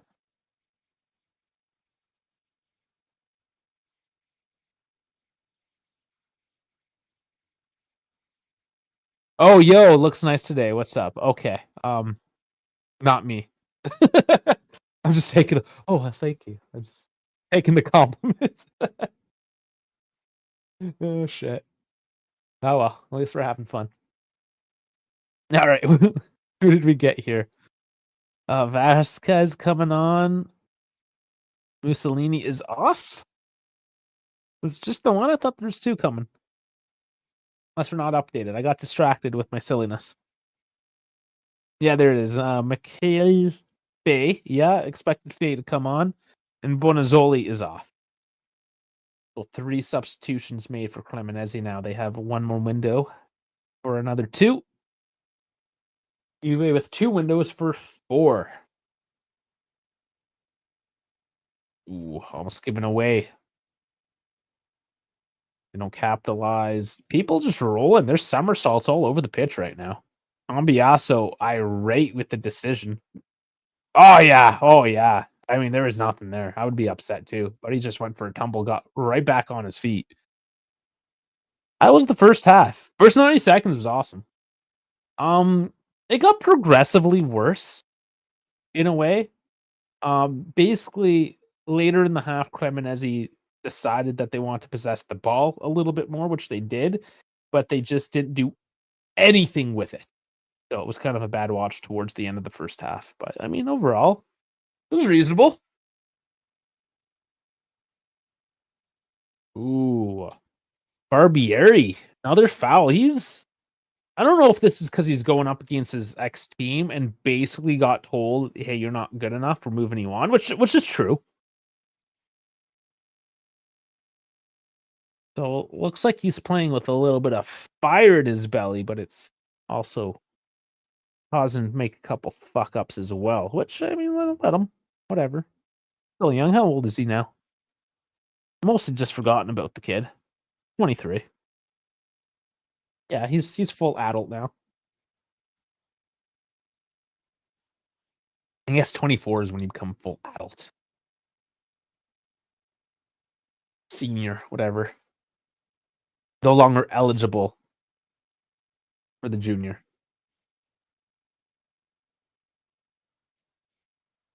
Oh, that's got to be a yellow. Yeah, there it is. Pico just jumping on an errant ball, miscontrolled, and the shirt tug brings him down. Very obvious. Very, very obvious call. Yeah, Paris says sounds fine. Yeah, I mean, it was fine.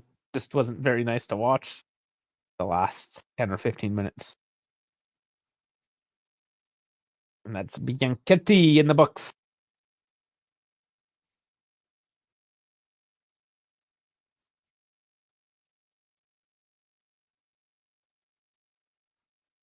And the camera hasn't flickered other than that one hiccup right at the beginning, which I fixed by plugging back in. I mean, the camera's been solid, so maybe it was right.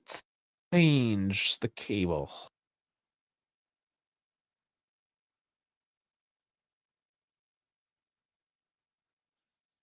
I mean, I did buy new ones, but they weren't, yeah, just didn't quite work out.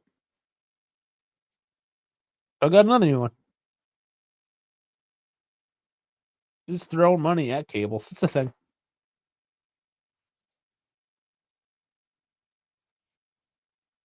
Cremonese looking for a push. And they get by Chico, who's back there defensively supporting Cambiasso, who's now smacking him on the ass and chest bumping him for the effort. Oh, nice foot in. Yeah, did well defensively there.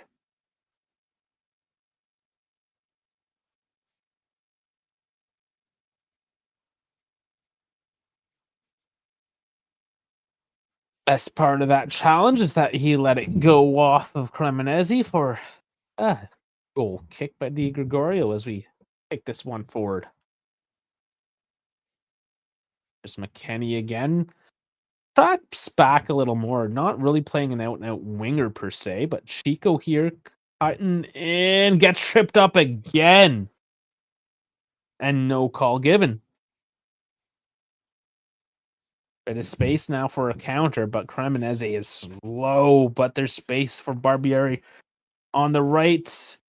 Curls it over to Cambiasso, who chests it into the feet of Di Gregorio, who's going to pick it up and negate any further danger on this play.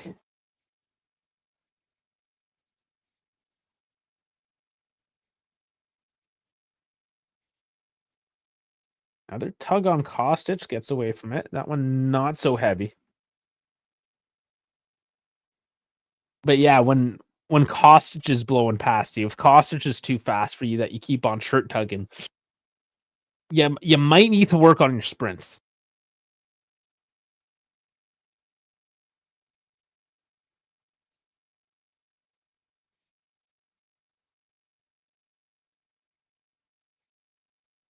Di Gregorio booting forward. I think we're going to see a bit of this. We're the last 13 minutes definitely within game management time. Ooh, I have a treat. Thank you.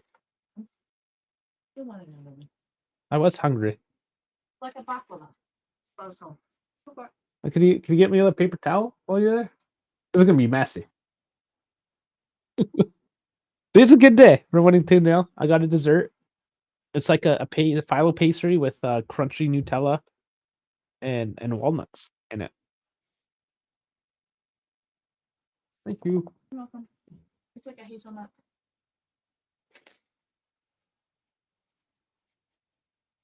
It's definitely messy.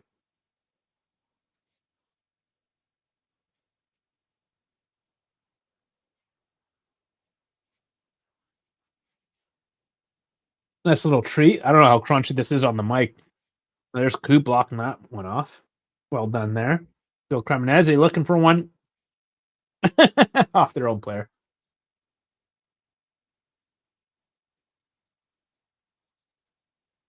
Yeah, this is making a huge mess. It's everywhere. All right. Adric and Joao Mario are coming on. Everyone's getting a look now.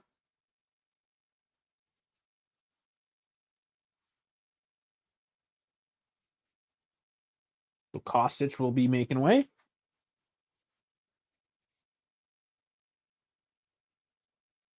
Mm-hmm.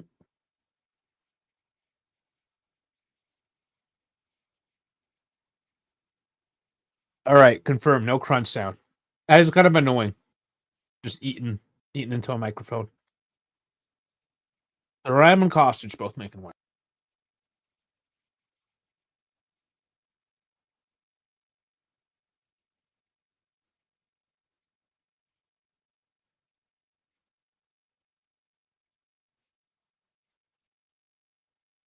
Yeah, I only had some yogurt and bananas today. I don't know what I was thinking. Going for a late match without eating anything. Rookie mistake. I mean, I wasn't hungry at the time, but I knew I would have been. But yeah, Adric in for Thuram. I'm okay with that. Sure, let's see what he's got. And Joao Mario playing on his off wing, but as a wing back, midfielder, whatever, he can overlap. You can play on your off foot. That's fine. See how he plays there.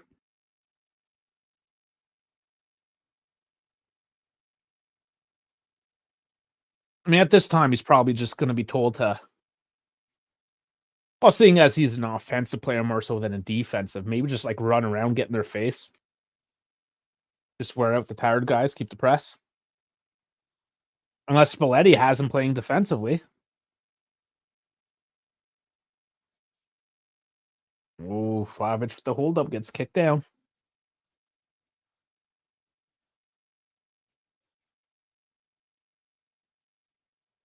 Did Cambio still switch to the left? I mean, that's also the other option, too. Of course, you can always switch them up. And then we got Cremonese, who changes.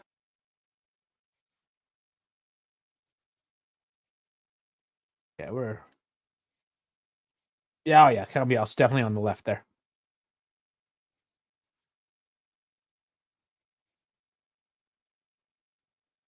Immediately, I was a little bit distracted by my little snack. I apologize.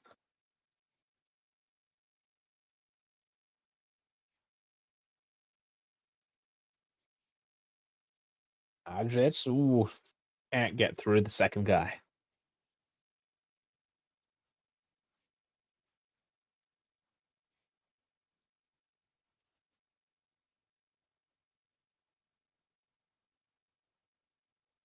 Flavic still pressing up high. Keeping the pressure on him. That's good. That's one of the best things he can do defensively, though, is just keep on forcing them into errant plays. Bit of a soft call against Loka.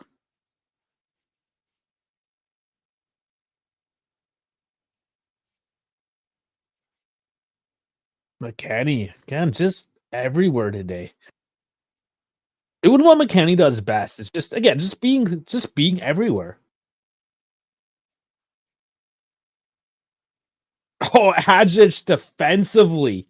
Good job. Just pushes his man off the ball for the steal, and now there's a counter. Oh, give it to Chico there, man. But Hadjic has it back. They're playing footsies with it. Oh, come on, guys. You gotta get it up into some open space. Get a shot off that isn't in front of a dude. Kind of waste this opportunity. They're still going at it. Cremonese dumps it downfield. Gatti's there.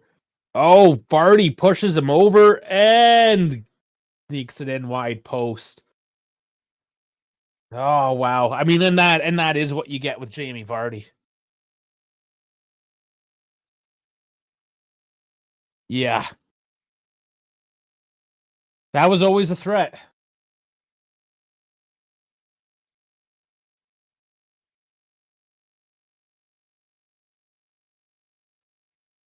Yeah, he just pushes him over. Gatti doesn't stay on his feet. Like, Vardy is a veteran. I know a lot of people are going to be hard on Gatti. And yes, he definitely could have done better there. But I honestly think that is one of those situations where it's more so that Vardy just showed his veterancy and his greater skill as compared to what Gatti can offer. Because Gatti isn't a one-on-one guy. You know that. In that situation, he was definitely left alone on an island by himself. 100%. But yeah, I mean, Jamie Vardy, he's gonna fucking punish you. So there's still time. It's 2-1. I mean, this can still go downhill, of course, but Rugani coming on. Yeah, I mean, and that's once again Spalletti realizing, okay, we don't have the buffer anymore. We got to put Walgani in there, shore up the defense.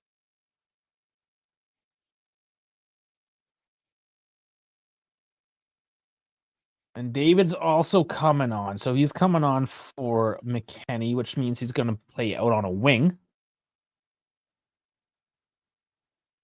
Which would also mean Zagrova not quite ready yet either to put the minutes in. Even if it's only for a handful of those minutes. Oh no, it's Vlahovic coming off. All right, what did I miss here? So it's Vlahovic for David. Badgett's on the left, Chico on the right.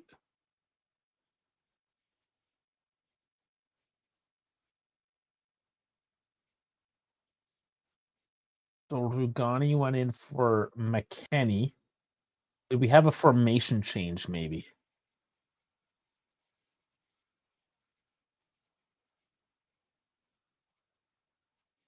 Let's see. It might still be a 3-4-3. No, it's Chico and David pushing up. So yeah, they did bring another guy back. Just trying to tease it out. But then Adjit... It's a 3-4-1-2, maybe? It's still 3-4-3, regardless. Oh, a nice little feed from Cremonese. If they finish it, they can't. It's cleared off the line. Juve going into a bit of a panic mode defensively now, as Cremonese gets a bit of belief late in the game after that Vardy goal.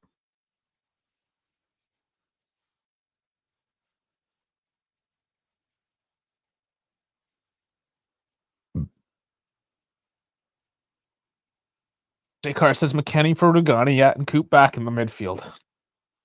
And then he says, honestly, I don't know. Yeah, I know. You gotta tease these changes out with Spalletti.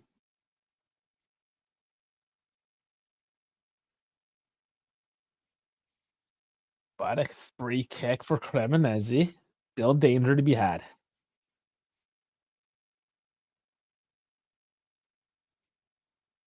Man, that guy's eyes.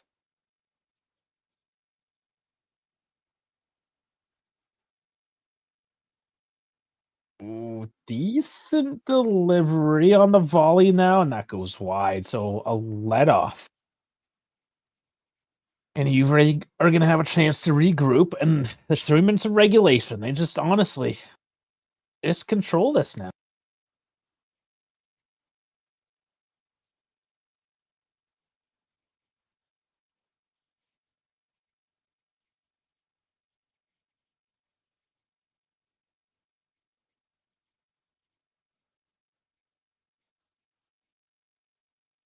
All right, finally get kickoff here by E. Gregorio going deep.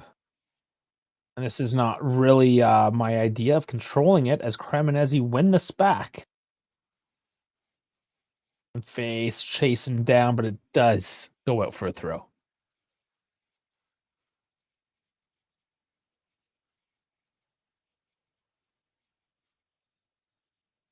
Yeah, a bit tentative now for Juve. It seems like maybe a little disorganized, slightly rattled deep in here. You have, of course, substitutions. Everything's new and different for these guys as well. So I mean, it's acceptable to have a little bit of maybe tension of this and what's going on, but that is certainly no excuse for letting this one slip away, which, granted, has not yet happened.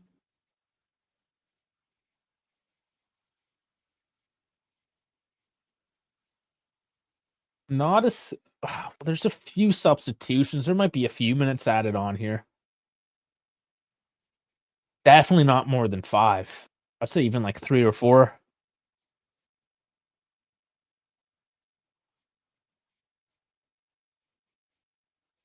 Cremonese, though, only making 4 of their substitutions. Granted, not a very deep bench.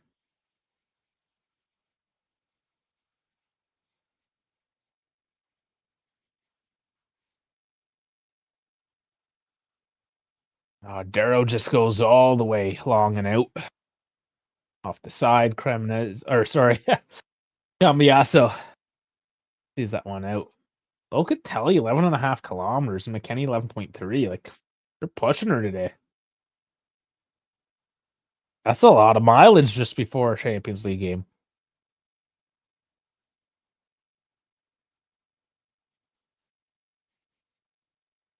But that's what happens when you don't just step back in the defensive line. You actually get into the midfield and move around a bit.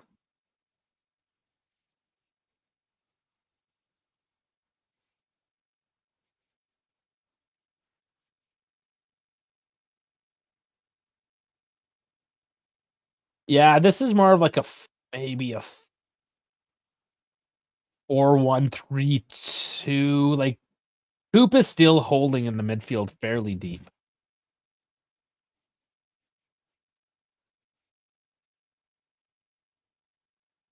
Kick into extra time now. 6!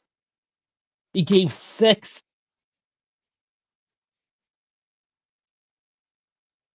There is no consistency in any of this. 6 minutes.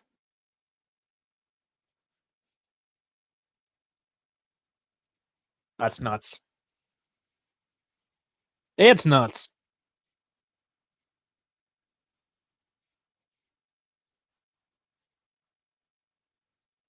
Vardy having some words with Keefe. He's upset with it. He's just killing some more time here for Juve. Finally kick it down. Biasso again seeing that one out for a throw. Fuck, he's got. How do you get bedhead by playing a soccer match? He always gets that bedhead puff in the back of his head.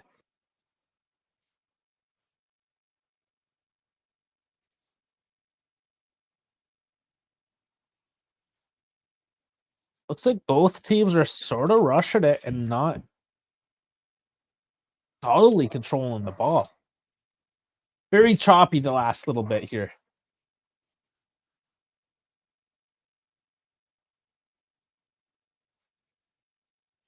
And Juve, granted, they've collapsed a little bit, so they don't have that same support through the midfield as they're sitting deeper. It's causing them to miss some more passes here when really, I mean, step up and just create some triangles and get the passing lanes going. Adric again just pushes his dude over to steal the ball. Loses it out to a throw, but Montenegro kid is tough. Like it.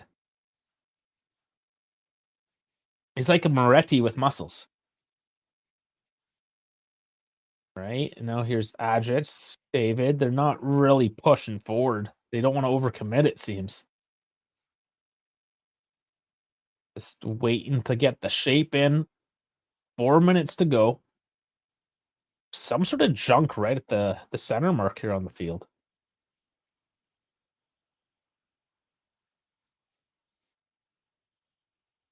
And what's happened here? Poop is on the ground holding his mouth. That's just time wasting, perhaps? Yeah. There wasn't a whole lot there, man. Gotta move on from that. Guts to move on from that nonsense.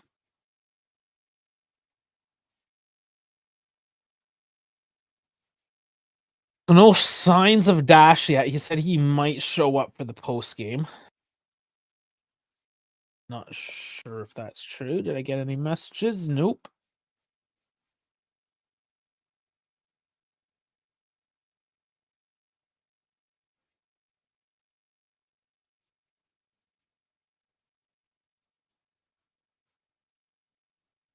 Messi on the touchline. Juve coming away with it, though.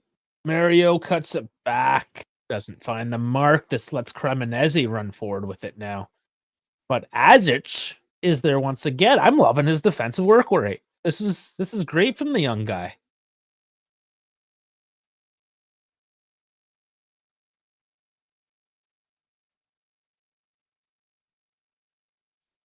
And then he's there to block out that pass.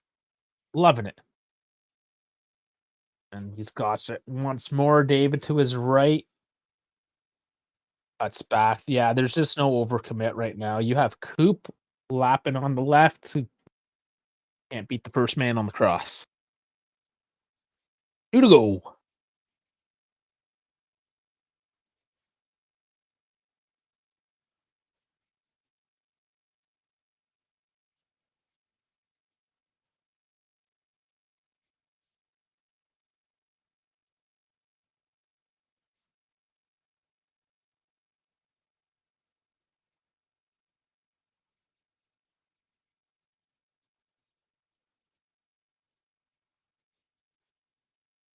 Throw in Cremonese. Time ticking away. 80 seconds now. All about seeing this over the line.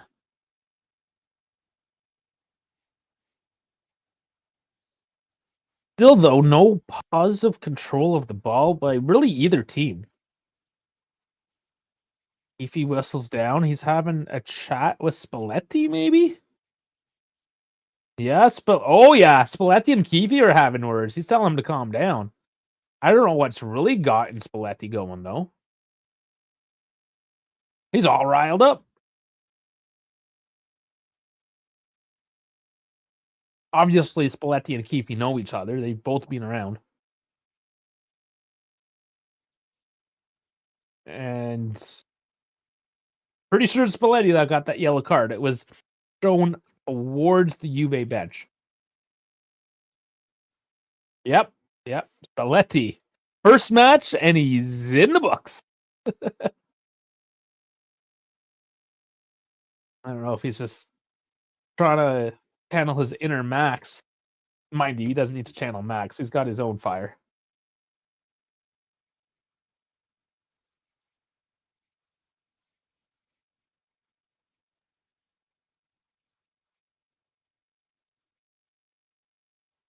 Barbieri tosses it in. The extra 6 is done, but Chico's released. There's David. He bobbles it up and through his feet.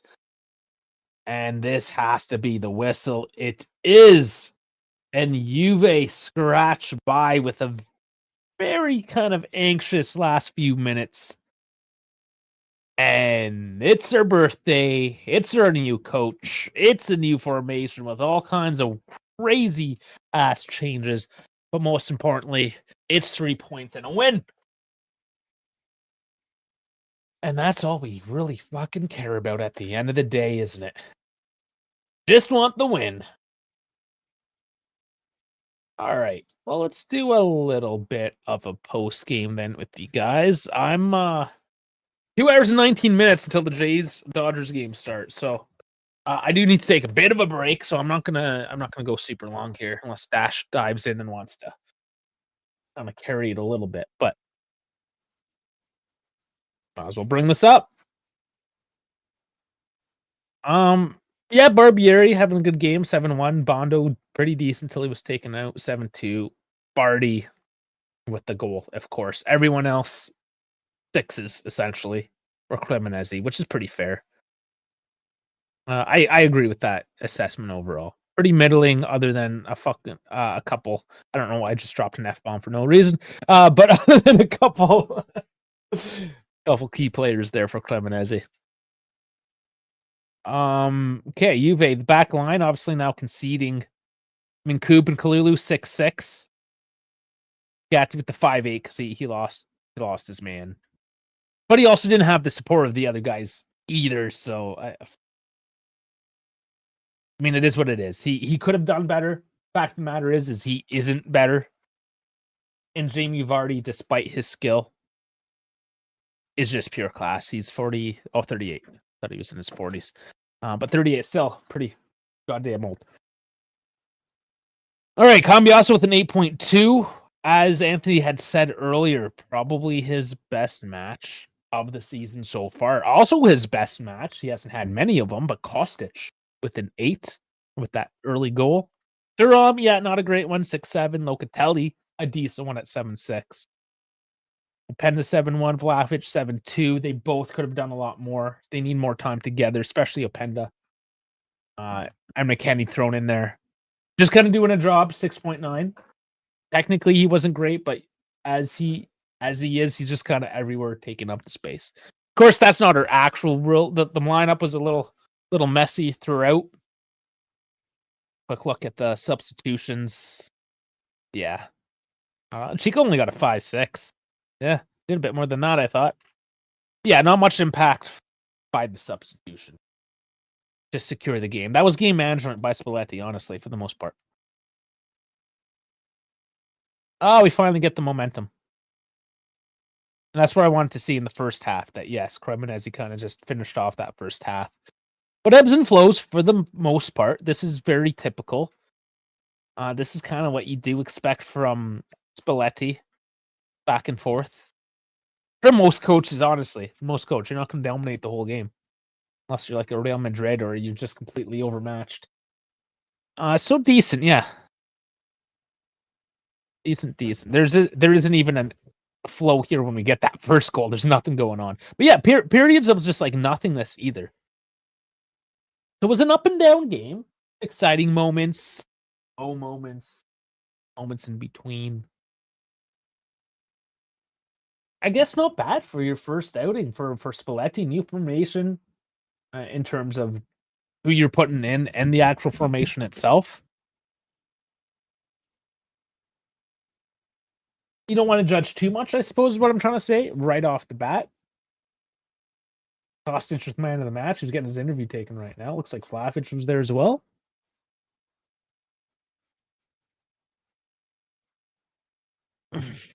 I guess my feelings, I'm trying to put this into words, right? Like, we won. I'm not going to complain. We won. We did concede that late goal. That was very much like an isolated situation, though. And obviously, the fingers are going to be pointed directly at Gatti for that one.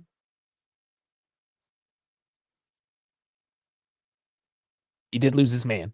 I mean, at the end of the day, he lost his fucking man, right? A better defender may have stopped him, but Gatti, let's be honest with the Gatti is. He's a good soldier.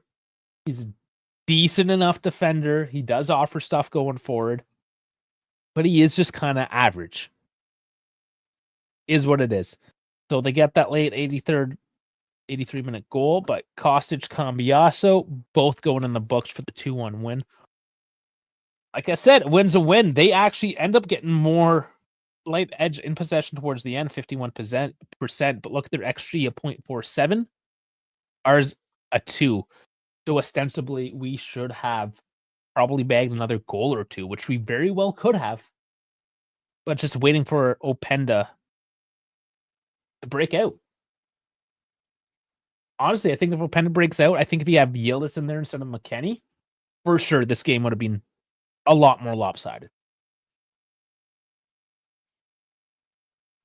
I don't know. What do you guys think? It's a nice little, I guess, quick glimpse into what Spalletti has to offer, but let's not forget he's only had a couple of days, like literally a couple of days, like a training session. And then he's going to play a Portuguese team on Tuesday, which is going to be more of his starting lineup, and now playing a Portuguese team. Not only it's going to be a whole kind of different look altogether as well now, right? So we're just starting to build a resume on Spalletti. We know his history, but what is he going to do with Juve? And so far, with this sort of messed up lineup that we had today, not bad. Again, win. Step one. But they pressed when they needed to press. They defended when they needed to defend, other than that isolated moment. Every coach suffered from this, the finishing. If he can fix the finishing on this team, we would 100% be a force to be reckoned with. Yeah, of course there's stuff to work on, right? Like Thuram had a bad game. How are his instructions going to look? Is Coop really going to be playing as a defender? Like that one makes you laugh a little bit, but he did a job today. It was his least shitty match this year, in maybe 2 years.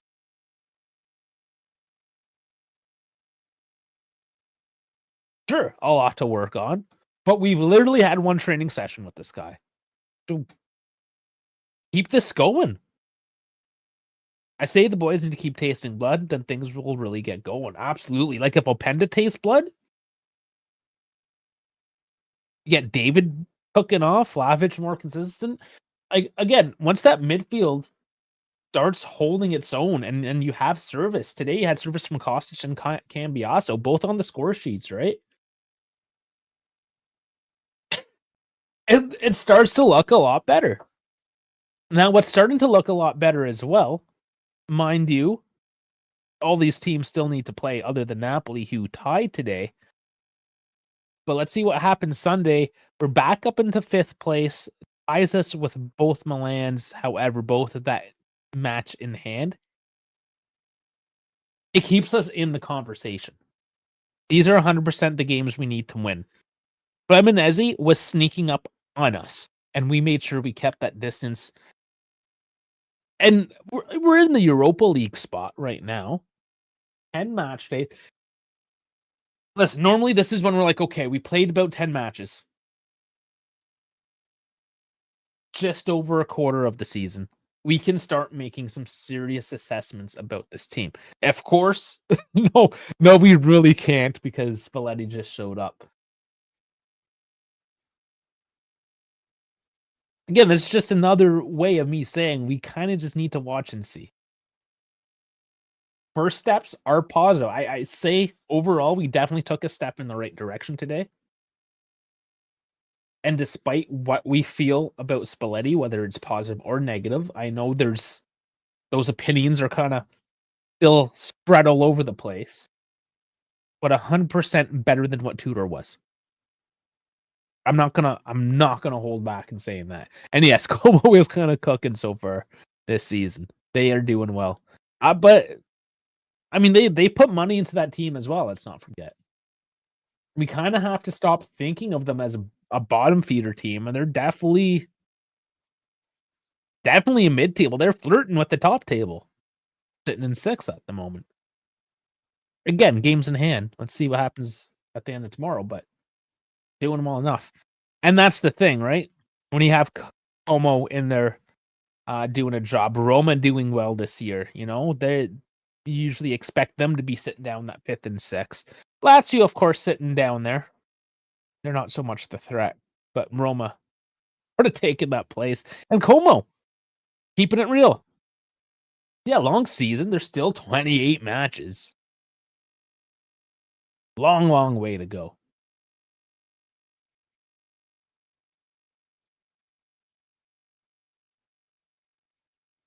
But yeah, I think that really is that.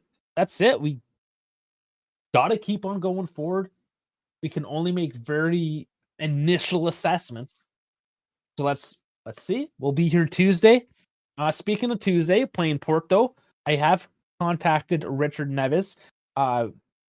Those of you who have been around the channel for a while know we have collaborated with all things Alvalade on quite a few occasions, actually. We keep on playing Sporting. So we are working. I don't know if it's going to be the watch along itself on the Tuesday or if we get maybe like a Monday night kind of pregame show going. But stay tuned for a collaboration with all things Avalad, a Juve Porto collaboration with honestly old friends of ours. They love them to death. One of them in Kingston, just down the road from me as well. Kind of a local boy. That is Richard. So yeah, look forward to that. But most importantly, at this very moment, is the World Series watch along Game 7 in just over 2 hours' time, 8 Eastern, 1 o'clock Central European time. North America is changed their clocks tomorrow. So once again, we go back to the 6-hour difference, but for now, we're still at the 5-hour difference between us and Europe. So if you're just interested in baseball and want to learn, this is the biggest match of the year. Somebody has to win tonight. Somebody will win. So if you're up, if you want to listen, if you want to banter, because German Dave's going to be with me. He doesn't have a clue. He's going to be learning, so it's going to be very beginner friendly. It's going to be more of a watch party than it is a watch along, in the sense that we're there having fun, and I'm not there to necessarily be an expert and give in-depth analysis.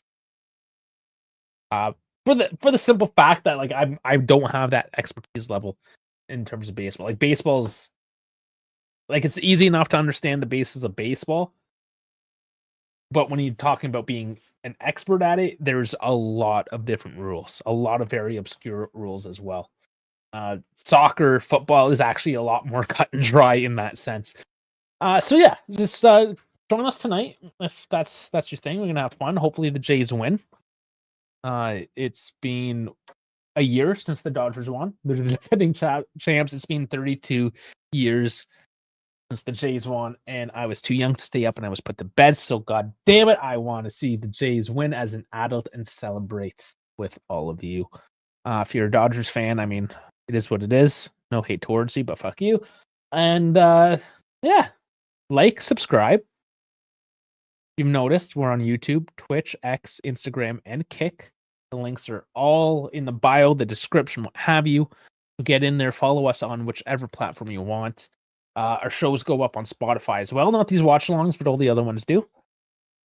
And our Discord as well, where we keep the conversation going and sort of our safe space, but basically where we can say what we want, where social media isn't watching. We kind of do our own thing with respect, of course. So yeah, thank you everyone for joining us on today, the 128th birthday of our beloved Juventus. The first match of the Spalletti era, a win, and later on tonight, the World Series Game 7 finale. Thank you very much once again. I will catch you hopefully in a couple hours. If not, hopefully that collab that's coming up. Peace out, everyone. Thank you very, very much. Have a wonderful day if I don't see you later. And catch you on the next one.